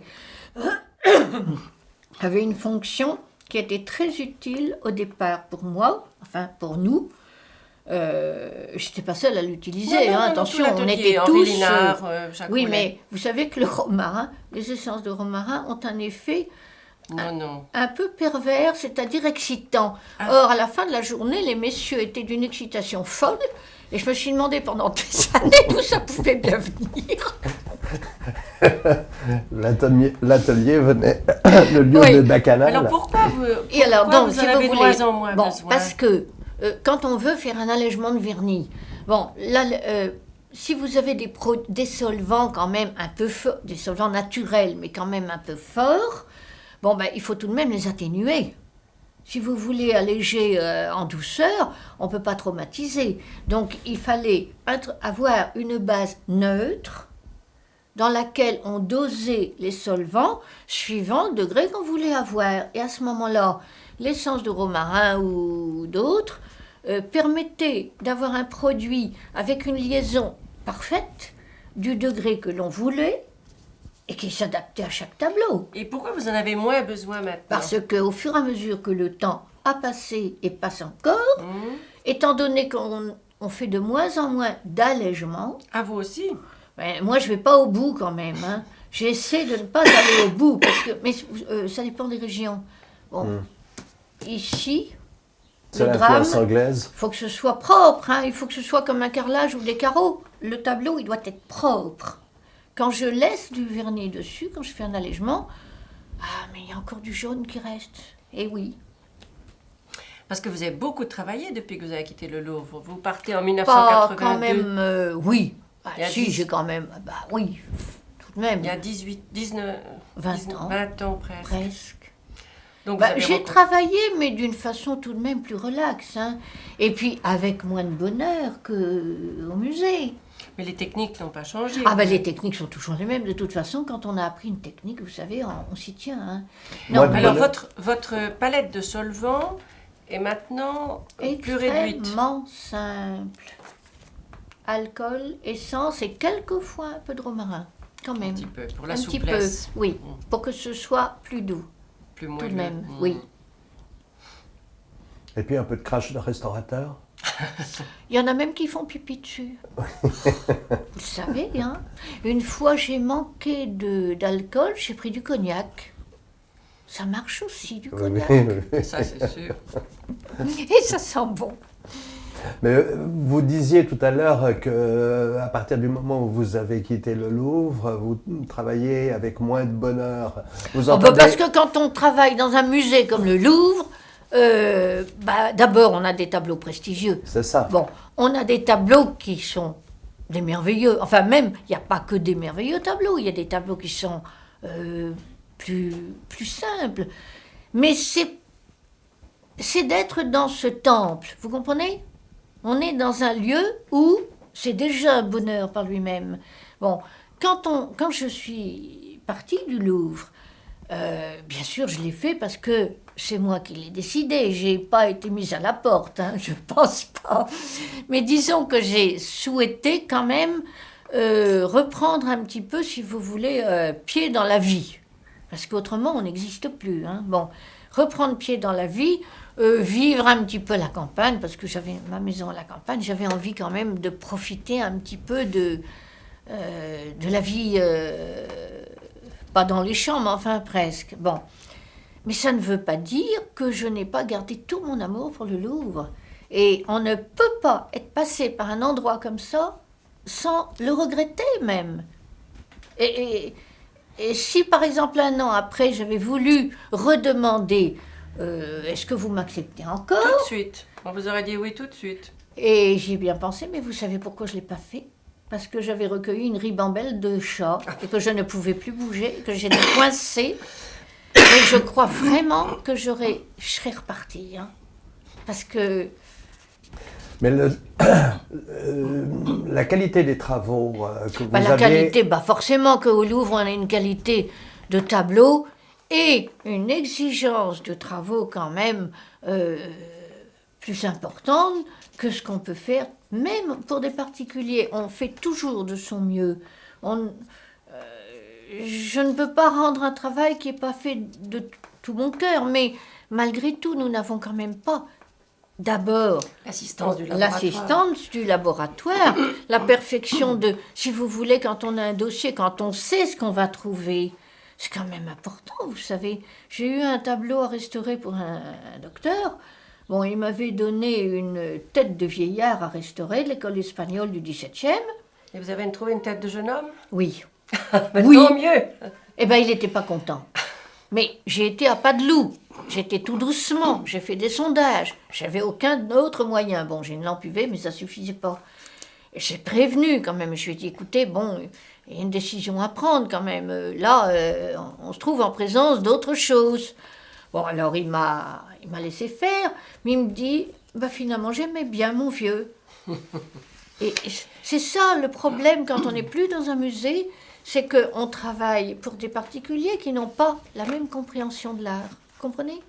Alors bon, ça compte aussi. Et vous avez travaillé aussi pour faire un film devant une caméra. Oui. C'est compliqué d'être devant une caméra. Il faut se mettre à telle place, telle autre. Comment ça s'est passé? C'était le tableau d'Alessandro Turchi. Vous faisiez un allègement. La mort de Cléopâtre. Bon, la première approche que nous avons eue, pas seulement moi, on était plusieurs quand même, la première approche a eu lieu avec un journaliste qui nous a bloqués en quelque sorte, c'est-à-dire on est quand même très tendu quand on... Bon, vous voyez, ici, on est entre nous, c'est tout à fait différent, c'est autre chose. Mais là, c'était bon, avec quand même beaucoup de moyens, de personnes et tout, et nous n'étions pas assez détendus. Donc, la première fois, on a eu affaire à quelqu'un, ça passait pas du tout, c'était épouvantable, c'était horrible. Et à ce moment-là, ils ont dit, bon, il faut qu'on fasse appel à Philippe Alfonsi, qui est venu. Bon, là, c'est passé comme une lettre à la poste, ça s'est très bien passé. En fait, Jeanne Amour a fait l'admiration de tout le monde, tellement elle a été spontanée. Et... Sur un tableau. Oui, en fait, si vous voulez, c'est vrai que tout dépend avec qui on se trouve. Voilà. Ils ne vous ont pas obligé de faire des choses que vous n'aviez pas envie de faire, d'aller trop vite, Vous avez respecté votre délai. On a parlé surtout. On a surtout parlé. Bon, j'ai fait quelques petits essais tout de même que vous avez vus sur les photos. Non, on a surtout discuté. Mais ça s'est très bien passé quand même. Quels ont été les rêves, au fond, que vous avez faits dans votre carrière et ceux que vous pensez avoir réalisés, ceux que vous n'avez pas réalisés? Il y a quand même eu la réalisation d'un rêve, c'est que quand on arrête de travailler, comme je l'ai fait à ce moment-là, dans le musée, je me suis dit, malgré tout, j'ai quand même fait tout ce que je pouvais faire et je crois que j'ai pas perdu mon temps. Bon, si vous voulez, c'était déjà une satisfaction personnelle de me dire, j'ai fait ce que j'ai pu, bien ou mal, mais au moins, sûrement bien, puisqu'on vous appelle maintenant pour témoigner. Non, c'est parce que c'est le privilège de l'âge, parce que je suis une vieille bique et que je suis la seule qui reste encore vivante dans le... Non, mais disons que, si vous voulez, c'est vrai que je me dis, au fond, j'ai quand même... Ça a été miraculeux que je puisse arriver au Louvre, parce que vraiment... vous savez, je n'ai fait aucune étude. Je ne parle pas des études de peinture, mais je n'ai aucune étude. Comme quoi c'est pas nécessaire. Écoutez, on nous a donné les grâces d'État, moi j'ai envie de dire, et puis on se fait soi-même. Bon, Mais étant donné le lieu où on est, enfin, l'énormité, si vous voulez, je me dis, mais c'est quand même formidable. Donc, dans ma vie, je n'ai pas raté quand même. J'ai réussi quelque chose. Bon, et j'ai réussi de mon mieux en faisant tout ce que je pouvais. Et finalement, je me dis, ben, maintenant, je peux être zéro, être rien du tout. Ça ne me gêne pas parce que j'ai été. Vous comprenez ? Vous êtes à un moment charnière très important entre les messieurs d'une part et puis les gens qui sortaient des instituts après. Vous avez représenté une transition qui combinait. Oui, je pense quand même. Parce que vous étiez détentrice, vous les avez regardés, vous avez flairé leurs bouteilles, vous avez appris beaucoup de choses. Oui, oui, mais enfin quand même, par exemple quand Régine est arrivée, quand Régine a passé son concours, bon... Regina Moreira, qui est brésilienne et qui a travaillé sur la Madone de Lorette ensuite. Elle est gentille comme tout, Régine. Mais les vieux messieurs étaient encore là. Et elle a su être suffisamment charmante et gentille pour être acceptée très vite. C'était pas évident non plus pour elle. Hein. Et des jeunes messieurs, il y en avait au concours, oui, après. Mais pas dans notre examen à nous, parce que nous étions 3 femmes et 3 hommes. Les 3 hommes sont restés avec Guilly. Sur le carreau. Ils sont restés à l'atelier de province avec Guilly. Parce que M. Guilly n'aimait pas les dames. Non, c'était vraiment épouvant,able. Mais je lui dois une fière chandelle, puisque c'est grâce à lui que je suis partie. C'est grâce à l'agacement que vous avez eu devant lui, que vous avez réussi, hein. que vous avez été accueillie à l'atelier du Petit Bourbon chez Germain Bazin. Mais Jean-Claude Sellier, par exemple, qui a été meilleur ouvrier de France, il n'était pas au Grand Atelier ou bien 1973, il a réussi l'examen de 73. Voilà, c'est ça. Il y a eu 2 hommes sur 17. Et Surzac, je ne sais pas, il est passé en même temps que Geneviève, je crois. Surzac, tout le monde. Surzac, Geneviève, Anne Lepage, Nelly de Rothschild. Jeanne Laurence. Et puis Nicole Delceau. Nicole. C'est à cause de Nicole Delceau que Geneviève s'est présentée. Hein. Elle n'y pensait pas du tout. Décidément, il y a des hasards pour passer cet examen. 17 personnes sont arrivées. Après vous, vous étiez 3 à être montés dans le Grand Atelier. Et 10 ans après, en 1973, vous voyez arriver 17 personnes nouvelles. C'était beaucoup. Mais je sais pas, on n'a pas eu l'impression que ça une invasion. Non, pas du tout. Ils ont été discrets, ils ont été habiles. Non, ils étaient très détendus, ils étaient très jeunes et gais, ils étaient gentils, non. Non, ça s'est très bien passé finalement. Hein. Vous étiez répartis en plusieurs ateliers autour. Après, il y avait les petits ateliers qui donnaient rue de Rivoli. Tout à fait. Là, c'était un peu réservé pour les tableaux de petit format. Tout à fait. Bon, donc les petits formats, il y a Nicole Delceau, Jeanne Amour. Oui, Regina. il y avait Régina. Je crois. Jeanne Laurence. Non, Jeanne Laurence travaillait plutôt dans le Grand Atelier. Les deux. Mais en fait, elles allaient alternativement, suivant les besoins. Mais vous préfériez le Grand Atelier avec les messieurs. C'était le Grand Atelier. Je n'existais pas en dehors du Grand Atelier. Parce que vous aviez l'habitude d'être là, c'est ça ou bien Je ne sais pas, c'est un tout. le Grand Atelier pour... mais c'était pas du tout par gloriole, hein, pas du tout. Vous aviez de l'espace. Non, j'entends... Oui, c'est ça, la place. Il y avait une belle lumière. La qualité de la lumière. Zénitale. Et 38 degrés l'été, sans aération. 38 degrés? Mais c'est bon, c'est comme à la plage. Oui. Au point que quand il y avait quelquefois des visites de jeunes filles, de groupes qui venaient une fois par an visiter, il y en a 2 qui se sont évanouis par terre. Et il fallait être habitué. Hein. Et les tableaux aimaient bien ça? Non. Non? Pourquoi? Non, mais attendez, les tableaux ne sont pas ennuyés par la chaleur, à condition que l'hygrométrie corresponde. Ouais. Donc, une chaleur intense avec une hygrométrie qui correspond, c'est pas gênant. Un froid intense, si vous voulez, la même chose avec une hygrométrie, ça ne gêne pas. C'est nous que ça gêne. Quand on devient un vieux tableau, là, oui, ça va. Mais disons que, l'hygrométrie à l'atelier était parfaite, mais c'était le problème que nous avions une verrière qui ouvrait avec juste 4 petits volets qui s'ouvraient sur une deuxième verrière qui était fermée. Il est évident que c'était quand même des conditions de travail un petit peu difficiles. Mais enfin... La ventilation se faisait de quelle manière? Il y avait des ventilateurs quand même. je crois. Hein. Moi, je sais que j'avais... les derniers... En 1978, vous avez eu le conditionnement. Mais jusqu'en 1978, j'avais supplié Mademoiselle Malle de demander à l'architecte qu'on veuille bien ouvrir la deuxième verrière pour qu'on ait un point d'aération. Parce que pas possible. l'architecte m'a répondu, nous a répondu que c'était trop cher. Non, et ensuite, il a fait des travaux somptuaires. On l'a fait, cette aération. On a mis du polyane au-dessus. Et le polyane a fondu à cause des produits que nous utilisions. Donc, vous voyez ce que ça fait, les produits chimiques trop forts, hein? Donc, on s'est rendu compte, enfin, la direction des musées de France, enfin, a accepté la demande qui était pendante depuis 8 ans de conditionnement.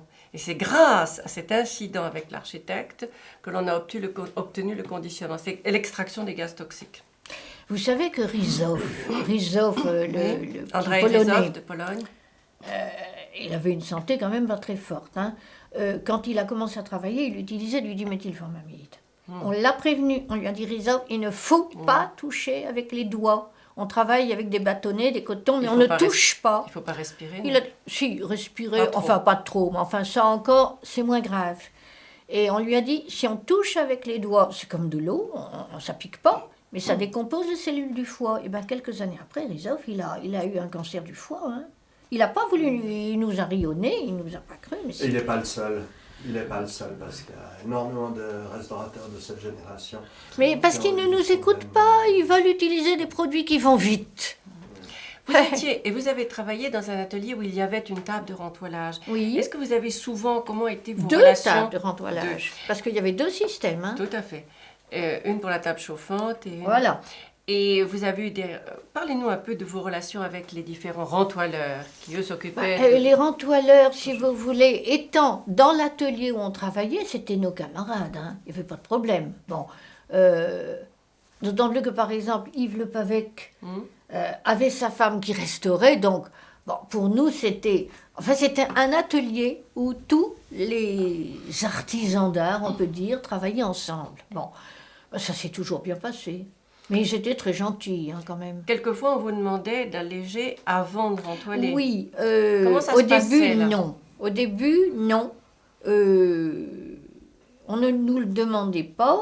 Ils faisaient les rentoilages et quelquefois, c'était beaucoup plus difficile pour eux parce que les vernis anciens étaient souvent gras et que ça les gênait dans le collage du papier quand ils devaient rentoiler. Bon. Alors après, ils nous ont demandé si on pouvait nettoyer avant. Mais bon, on le faisait... Décrasser, alléger ou nettoyer?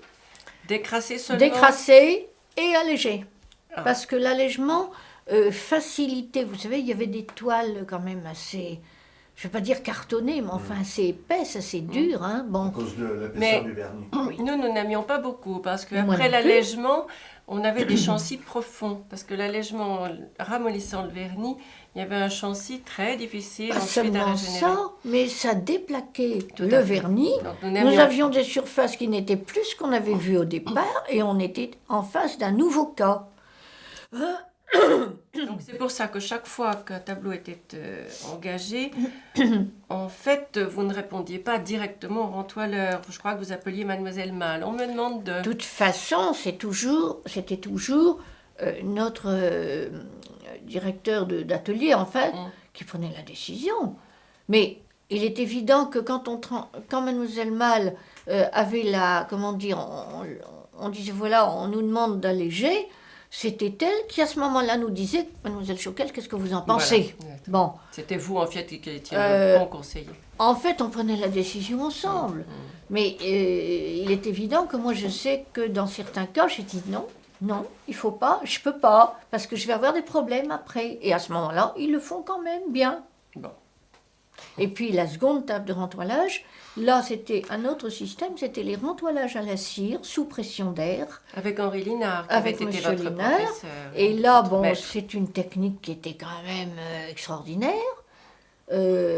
Ça permettait, dans certains cas, d'éviter la colle de peau, enfin les rentoilages traditionnels.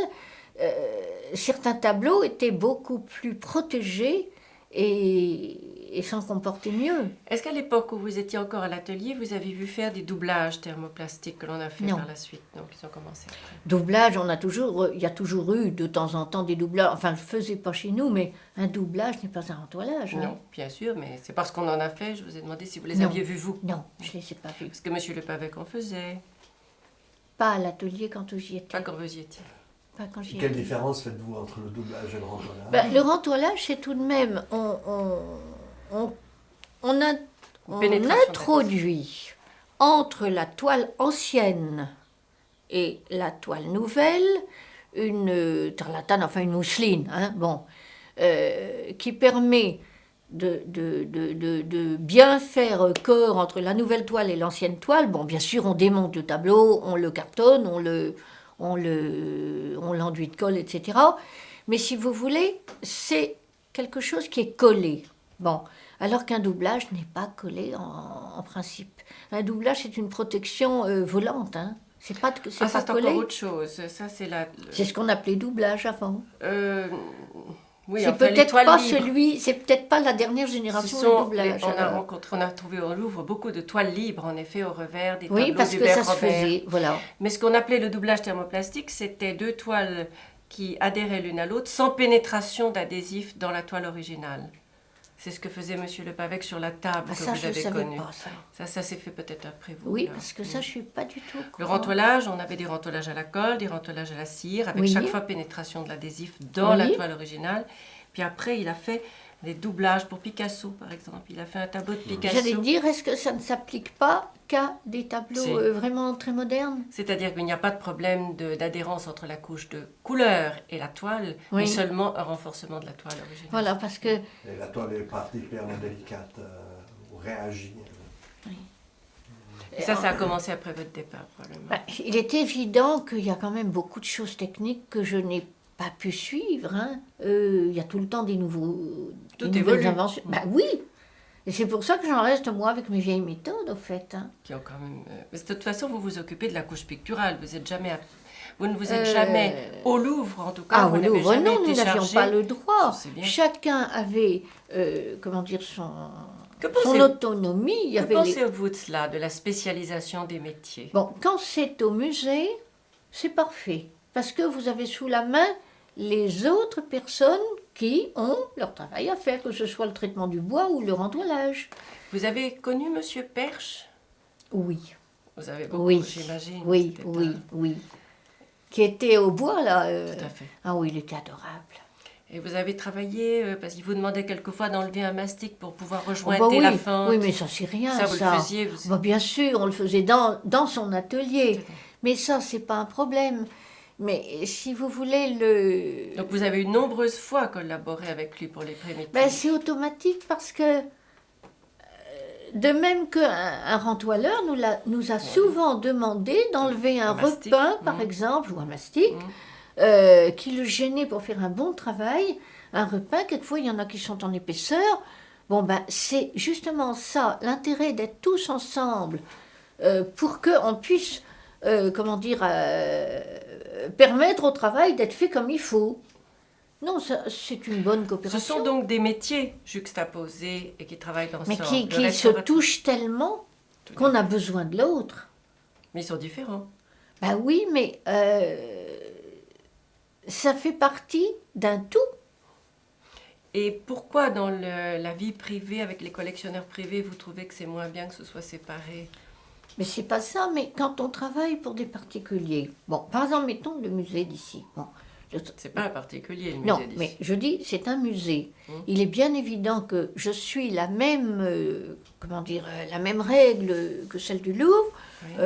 Moi, je touche la partie picturale, je ne touche pas les rentoilages. Hein. Bon, je mets des pièces par contre. Hein. Oui, bien Bon, sûr. ça, des pièces, il en faut. Bon, mais quand je travaille pour des particuliers, si vous voulez, bon, j'ai eu certains travaux à faire par un rentoileur qui n'habite pas Paris, qui n'est pas de Paris. J'ai eu des résultats tellement catastrophiques. Vous avez préféré le faire vous-même. Oui, mais quand j'étais au Louvre, avant d'entrer, de passer le atelier. concours du Louvre, avant d'entrer, Quand vous étiez à Tours, quand j'étais à Tours, avant de passer le concours, Donc j'ai travaillé à peu près 10 ans pour des particuliers. Bon, j'ai appris le rentoilage. Bon, il y avait les frères Lepage, avec Linard, mais avec les frères Lepage aussi. Enfin, disons que Linard m'avait expliqué, puisque c'est avec lui que j'ai... En fait, il venait 4 jours par an. J'ai appris avec un professeur 4 jours par an, c'est tout. Pendant 10 ans. Bon, ça m'a suffi. Et donc, j'ai appris... Le terrain était favorable. Vous savez, quand on aime quelque chose, on le réussit. Bon. Mais vous n'alliez jamais au Louvre lorsque vous étiez à Tours? J'allais... Non, parce que... Si, j'allais au Louvre quand on part. Bon, avec ma mère, on traversait Paris, on restait quelques jours. Je ne passais pas à Paris sans aller au Louvre. Mais je ne connaissais pas, si vous voulez, tout ce monde de l'atelier. Je ne connaissais pas les autres personnes de l'atelier. D'abord, on n'avait pas le droit d'y entrer, c'était fermé au public. Moi, je n'étais que public avant de passer le concours. Je n'ai passé le concours que 10 ans après. Oui. À partir du moment où j'ai passé le concours, je n'avais pas le droit de rentrer au grand atelier. On était à l'atelier de province. On n'avait pas le droit de monter les marches pour monter. Bon, ce sont des étapes successives. Mais si vous voulez, donc j'ai bien été obligée, moi, de faire du rentoilage pour des particuliers. Oui. J'en ai fait pendant plusieurs années. Mais je ne le faisais qu'avec des formats quand même relativement restreints. Je n'aurais pas osé me lancer dans des grands trucs. Et à l'époque, quand j'avais un tableau plus important à faire rentoiler, je l'envoyais à Paris. Et ce que vous faisiez, c'était du rentoilage à la cire ou non. à la colle? À la colle. Si, j'en ai fait à la cire. J'en ai fait à la cire aussi. Mais... C'est plus difficile? Ah non, c'est plus facile. Non, mais la colle est plus difficile? C'est autre chose. Si vous voulez faire un rentoilage à la colle, il faut vraiment des spécialistes pour le réussir. Je crois, oui. Bon, rentoilage à la cire, vous pouvez toujours le reprendre si quelque chose ne va pas. C'est tout simple.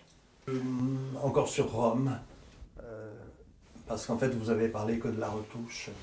Je voulais savoir si vous aviez... Mais en fait, à Rome, je n'ai appris que la retouche. Ben, vous allez me le dire tout à l'heure. Non, je vous l'ai déjà dit. C'est enregistré, là. Non, mais que la retouche. Et ce que je voulais vous demander, c'est si vous aviez vu d'autres techniques qui, non, en passant, vous auraient intéressé. Non, parce que je vais vous dire, je n'y allais que pour apprendre ce procédé. Je n'étais pas... J'étais pas dans un endroit où il y avait beaucoup d'élèves qui retouchaient et tout. Mon problème à moi, c'était de comprendre l'idéologie du Rigatino, c'est tout. Donc je n'ai fait que ça, puisque le reste, je le connaissais. Je n'avais pas besoin d'apprendre autre chose, d'autant plus que monsieur et madame Morin, je pense, n'avaient pas, eux, nos techniques d'allègement. Comprenez? Donc... Certainement pas. Bon, donc il était logique qu'ils m'apprennent leur technique à eux, et c'était le Rigatino, enfin le Trateggio. Quoique, ils avaient, en tout cas, vous connaissez la Maestà de Duccio qui est à Sienne, à l'œuvre du Dôme. Et j'ai eu le privilège de voir durant toutes mes études ces panneaux. Et il a été pratiqué là un allègement à la surface picturale, allègement des vernis. Avec, et ça vous fera certainement réagir, avec la diméthylformamide mélangée à acétate d'amyle. Mais c'était un primitif. C'était un primitif. Et je vous ai dit tout à l'heure, le diméthyle peut être utilisé sur des primitifs quand il faut enlever des repeints. Pourquoi? Parce qu'il n'attaque pas les peintures à l'œuf. D'accord? Et je dois dire que c'était un résultat tout à fait satisfaisant, parce qu'on déplaçait avec grande facilité les vernis anciens qui étaient dissous, et puis on gardait de ces vernis anciens ce qu'on voulait garder pour donner l'aspect satisfaisant qui était requis. Mais je me demandais, parce que effectivement, pour les Italiens, en tout cas dans les années 60, cela devait paraître bizarre qu'on puisse ne s'intéresser qu'au problème de la retouche.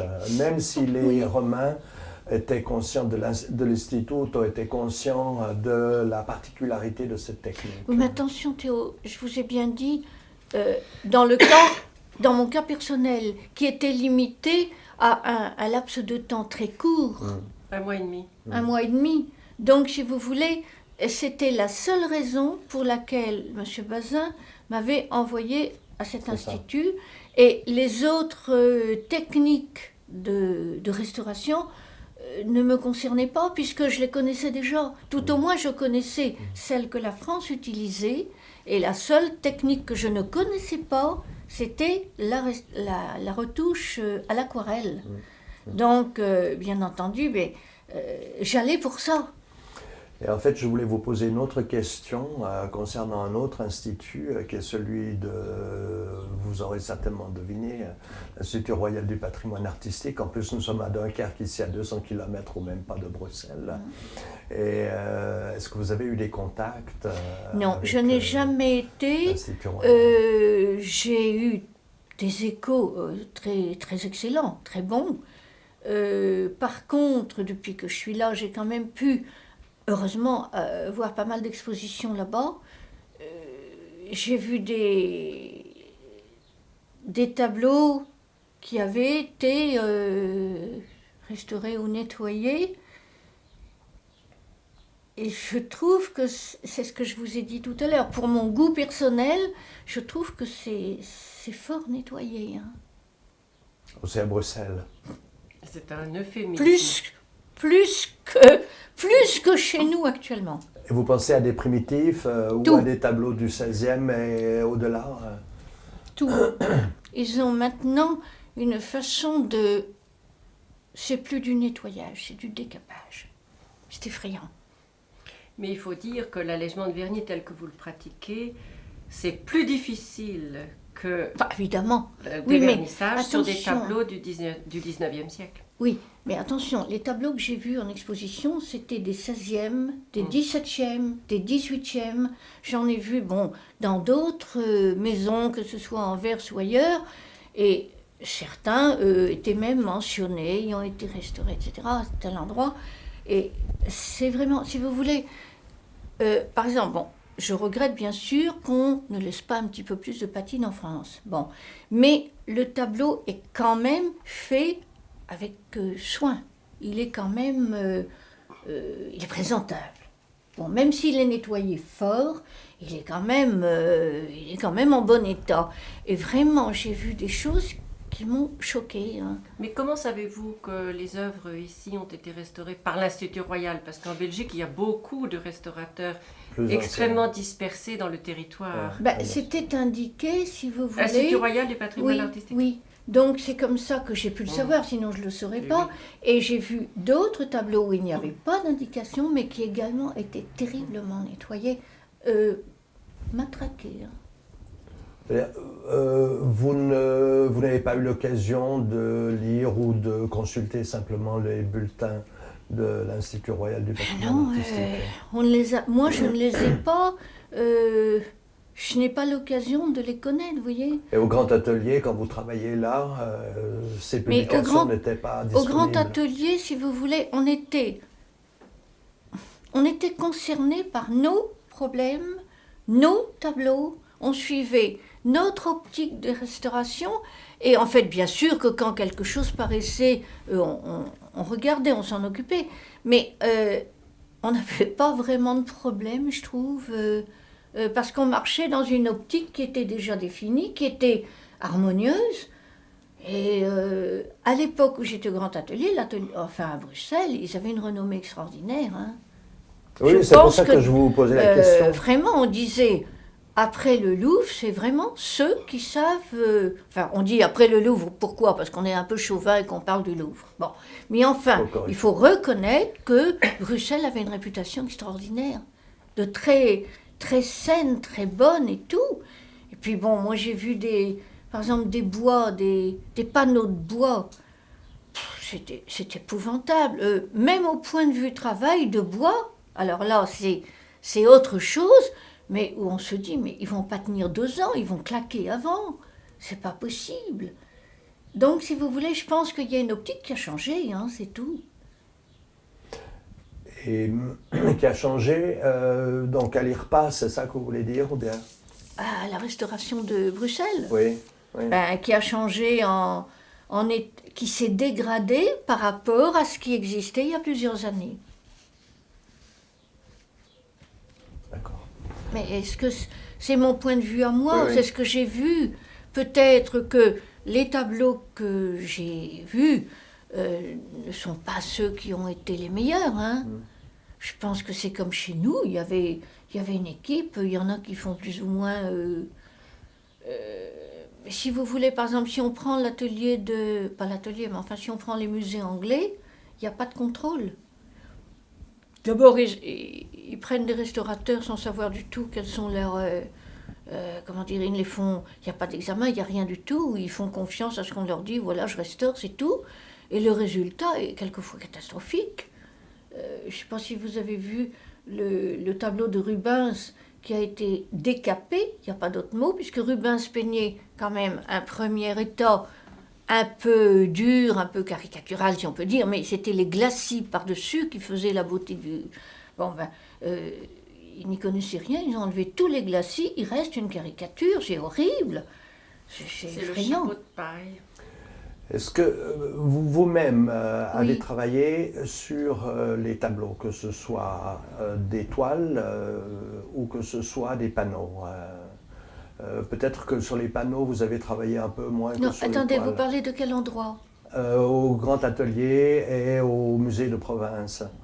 J'ai travaillé sur toutes les époques possibles et Oui, imaginables. oui. Non, Aussi je veux bien dire comme technique. Ben, j'ai travaillé Des aussi toiles. bien sur des toiles et sur des bois. Oui, Je crois que ça se limitait à ça chez oui, c'est nous. ça. Hein. C'est ça. Mais on a eu autant de bois que de toiles et autant d'époques. C'est Parce ça. qu'il y avait même des tableaux 19e relativement fragiles.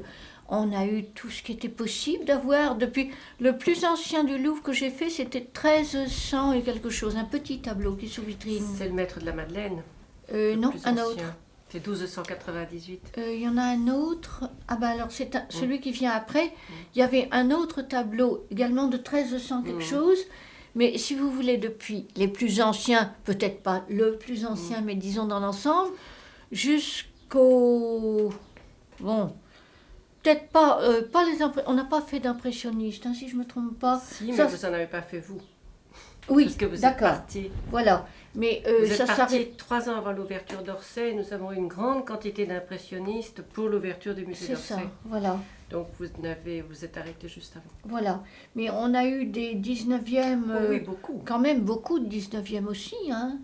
Les tableaux de Narcisse Diaz de la Peña, de Ah oui. Rousseau. Vous avez fait beaucoup de tableaux d'école de Barbizon. Je sais plus. Ben, vous allez en retrouver une certaine quantité dans les papiers que j'ai donnés à Théo, parce que, bon, il y en a une partie qui date de 80, bon, ça n'a pas tellement d'importance ni d'intérêt, les autres sont de 74. Mais ce n'est qu'une infime petite partie, hein. Je vous dis, j'en ai brûlé un peu Oui, comme ça. je regrette que vous ayez détruit il y a quelques jours ou quelques semaines Si seulement j'avais su. des documents qui, à mon Si avis, seulement sont j'avais intéressants, si ce n'est même important. sur le Bon, plan je vous ai historique. dit, bon, vous vous souvenez, Ségolène, on avait un cahier où on notait nos rapports de Tout restauration. à fait, mais mes successeurs ont dû le conserver. C'est Non, un je cahier. l'ai, moi. Ah, vous l'avez aussi? Je l'ai, mais on n'a pas noté. Alors, on nous demandait de noter nous-mêmes dans un cahier tout ce qu'on trouvait. Il y avait deux choses. Il y avait le cahier où les décisions du conservateur chef de la restauration étaient apposées. Ah, ça, c'est pas moi, alors. C'est C'était pas le cahier celui de que j'ai. Mademoiselle Mal. Voilà. Mais on a d'abord fait nous-mêmes nos propres rapports, puis quand même, c'était tout de même assez long et un peu compliqué à faire. Et ensuite, c'est une petite secrétaire qui venait nous demander quel produit avez-vous employé, qu'est-ce que vous avez mis, etc. Bon, Au début, c'était pas une petite secrétaire, c'était Gilberte Émile Mal qui faisait les rapports. je pense pas. Si au Parce que début- Mademoiselle Mal trouvait que les restaurateurs avaient des difficultés à transcrire. Vous savez, je vais leurs vous dire, pensées, quand on n'est pas secrétaire et qu'on passe toute sa journée de dimanche à taper des rapports pendant toute la journée pour pouvoir les apporter le lundi, On n'est pas heureux. ça, tant pis. Mais disons que c'était pas fait comme il fallait. Donc, on notait. Alors, bon, mon cahier, je l'écrivais à la main. Hein. Bon, quand je trouvais un cas, bon, dans mon tableau, bon, je notais, j'ai découvert ça et ça, je l'ai fait avec telle chose. Mais c'est relatif. J'en ai pas noté beaucoup parce que par la suite, il s'est avéré que c'était donc une secrétaire. Je me souviens pas qu'on nous a C'était d'abord Mademoiselle Malle, ensuite ça a été la documentaliste. Voilà, c'est ça. Madame Aymar, qui est souvent sur les photographies, qui notait toutes les informations pour faire une pré-rédaction. Et ensuite, c'était vu par Mademoiselle Malle, et en principe, ça vous était montré. En principe. Oui, en principe. En fait, j'aimerais revenir, parce que tout à l'heure, je vous ai posé la question, j'ai débuté une question en vous demandant si vous étiez spécialisé dans le domaine de la peinture sur toile et sur panneau. Non, vous m'avez répondu... On n'a jamais, justement, on a voulu éviter cette chose, parce qu'au moment où on nous a donné les primitifs, les campanas à faire, on a eu peur d'être enfermé uniquement dans les restaurations de primitifs. Et si vous voulez, c'est vraiment quelque chose qui, à la fin, est lassant. Excusez-moi de vous interrompre. On a voulu travailler aussi bien sur des tableaux sur toile que sur des tableaux sur bois, et de différentes époques, de différentes écoles, pour ne pas être enfermé dans un truc, soit la toile, soit le bois. Mais c'est exactement ce que je viens de dire. Ben voilà, j'ai répondu. Spécialisé dans le domaine de la peinture sur toile et dans le domaine de la peinture sur panneau. On touchait pas spécialisé, c'est ce qu'on appelle non spécialisé. Voilà. Pardon. Alors j'aimerais savoir ce qu'est pour vous spécialisé. Support et couche picturale. Ah oui, bon, voilà. Les restaurateurs sont spécialisés en support et en couche picturale. Et dans le support, ils sont spécialisés en support de bois, en support de toile. Voilà. Et ensuite, les restaurateurs de la couche picturale ne choisissent pas leurs œuvres. Gilberte Émile Malle vous a expliqué qu'elle les distribuait. Et 2 fois par an. Voilà, oui. Et comme vous étiez très compétente en allègement, vous n'aviez pas de crainte d'être spécialisée seulement en primitif italien. Vous avez eu beaucoup ensuite de tableaux d'autres époques, qu'ils soient sur bois, sur toile. Oui, de toute façon, la technique est la même. Hein. Pas les mastiques. Non, c'est un problème de vocabulaire qu'il faudrait peut-être mettre au point. Si j'ai utilisé cet adjectif de spécialisé, alors que vous n'étiez pas spécialisé... Non, on était apte à faire toutes les couches picturales, enfin, dans le domaine de jusqu'à une certaine époque, hein, bon.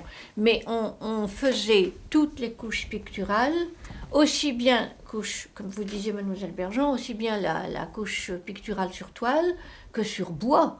Je ne vois pas quel autre matériau peut exister, il n'y en a pas d'autre. Nous avons eu le cuivre, vous avez eu des tableaux sur cuivre. Ah bah oui, mais pour moi, un cuivre, c'est la même chose qu'un tableau sur bois. C'est la même chose. Voilà, on ne devait pas interférer, on ne devait pas travailler ou agir sur le support. Ça, c'était les spécialistes, là où vraiment... Le spécialiste de bois n'est pas le spécialiste de toile. En France, le mot spécialisé a cette signification-là.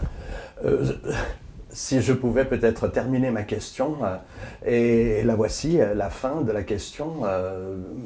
J'imagine que ce que j'aimerais, c'est en fait savoir comment vous considérez une formation de type généraliste telle que celle qui était donnée à l'Istituto Centrale del Restauro encore au moment où vous étiez là.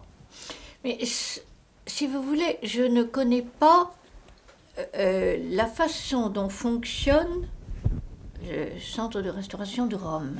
Moi, je ne l'ai, approché que dans le domaine dont j'avais besoin.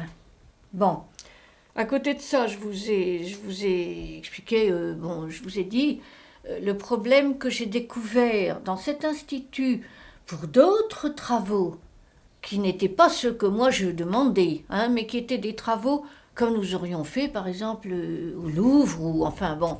Et là, la façon dont ils réalisent ces travaux, l'approche qu'ils en ont est différente tout de même. Mais c'est toujours la même histoire. Quand on est dans un musée où on a on vous confie par exemple la surface picturale d'un tableau, toile ou bois, on ne se pose même pas la question du support, à moins que le support ait besoin d'être restauré, auquel cas le support est d'abord traité, hein, par le spécialiste, soit le spécialiste du bois, soit un parquetage, soit le rentoilage ou la transpo. Bon, ça c'est une chose. Mais ensuite, nous devons pouvoir nous adapter et travailler sur les différentes couches picturales, qu'elles soient posées sur un bois, sur un cuivre ou sur une toile. Bon. Mais au Louvre, c'est différent parce qu'il y a un spécialiste pour les supports qui est là, sur place, et qui nous prépare le travail. Bon, le travail que j'ai, enfin, les éléments que j'ai vus quand j'ai été à Rome, n'est pas tout à fait la même chose. Ils n'ont pas sur place, tout au moins à l'époque où j'y étais, ils n'avaient pas sur place un rentoileur ou un parqueteur qui était là pour préparer le travail. Le parqueteur existait au rez-de-chaussée. Si, ils avaient... Moi, je ne l'ai pas vu. Non, parce que c'était pas dans la même chambre, voilà, dans le même ça. espace. D'accord. Mais donc, si vous voulez, c'est pour ça que je vous dis, je peux difficilement parler de la différence, étant donné que je n'ai pas cherché à approfondir ce qui ne me concernait pas. C'est un peu idiot ce que je dis, mais je ne peux pas vous renseigner parce que moi je sais quel était mon problème, que j'ai voulu comprendre et étudier. J'ai vu un petit peu autour de moi, si vous voulez, d'autres choses. Mais je ne peux pas me permettre de vraiment porter un jugement sur une chose que je connais mal. Non, là c'était simplement, je vous posais une question quant à votre point de vue personnel sur la formation. J'insiste bien là-dessus, que c'est une formation. La formation, je ne peux pas en parler au niveau de Rome, j'en sais trop rien. Je pense qu'ils avaient une formation qui touchait un peu à tout. C'est ça. Mais je me demande justement... C'est ce que j'appelle généraliste. Oui, mais je me demande justement si, par exemple, des restaurateurs ou des restauratrices de couches picturales ne devaient pas eux-mêmes avant travailler leur support. Je ne sais pas. Je crois que c'est arrivé. Il me semble que c'est arrivé. Absolument. Bon, mais je n'en suis pas sûre.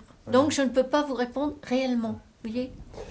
Et puis je voulais vous poser une dernière question concernant votre point de vue sur l'évolution de la profession au cours de ces dernières années, pour autant que vous ayez pu encore participer de près ou de loin à cette évolution. De loin, tout au moins. Et puis bon, j'ai quand même revu, quand j'allais à Lille, j'ai quand même pu revoir Bionnier, Jacqueline Roussel, enfin quelques anciens camarades, hein. Bon, je pense, à mon avis, bon, c'est quand même une évolution qui est bonne, parce que, bon, ben, il y a quand même des éléments jeunes qui ont appris d'autres méthodes. Dans d'autres pays, il n'y a pas que uniquement le Louvre, même si on est un peu chauvin, comme je vous disais tout à l'heure, c'est vrai, mais il y a quand même d'autres endroits. Et je pense que, bon, c'est comme partout, il y a des bons restaurateurs, il y a des mauvais restaurateurs, et tout dépend l'état d'esprit qu'ils ont, et tout dépend comment ils ont appris leur métier. Parce qu'il y a des écoles de restauration dans le Midi qui avaient une très mauvaise presse pendant un temps, je ne sais pas maintenant ce que c'est devenu, mais quand on a des bonnes bases de départ, bon ben, ça va. Et je pense que les instituts de restauration, maintenant, c'est quand même une bonne chose pour préparer. C'est une bonne chose pour empêcher que des gens se mettent à nettoyer des tableaux n'importe comment. Il vaut mieux, on me dit quelquefois, mais vous donnez vos trucs et vos produits et tout. Je dis, mais j'aime bien mieux ça que ensuite des gens, je leur dirai n'importe quoi ou je dirai rien. Des gens, de toute façon, s'ils ont envie de nettoyer leur tableau, ils le feront. Si vous saviez ce que j'ai entendu... Vous pensez au tableau avant de penser à vous. C'est bien. Écoutez, la pomme de terre, l'oignon, c'est pas utile.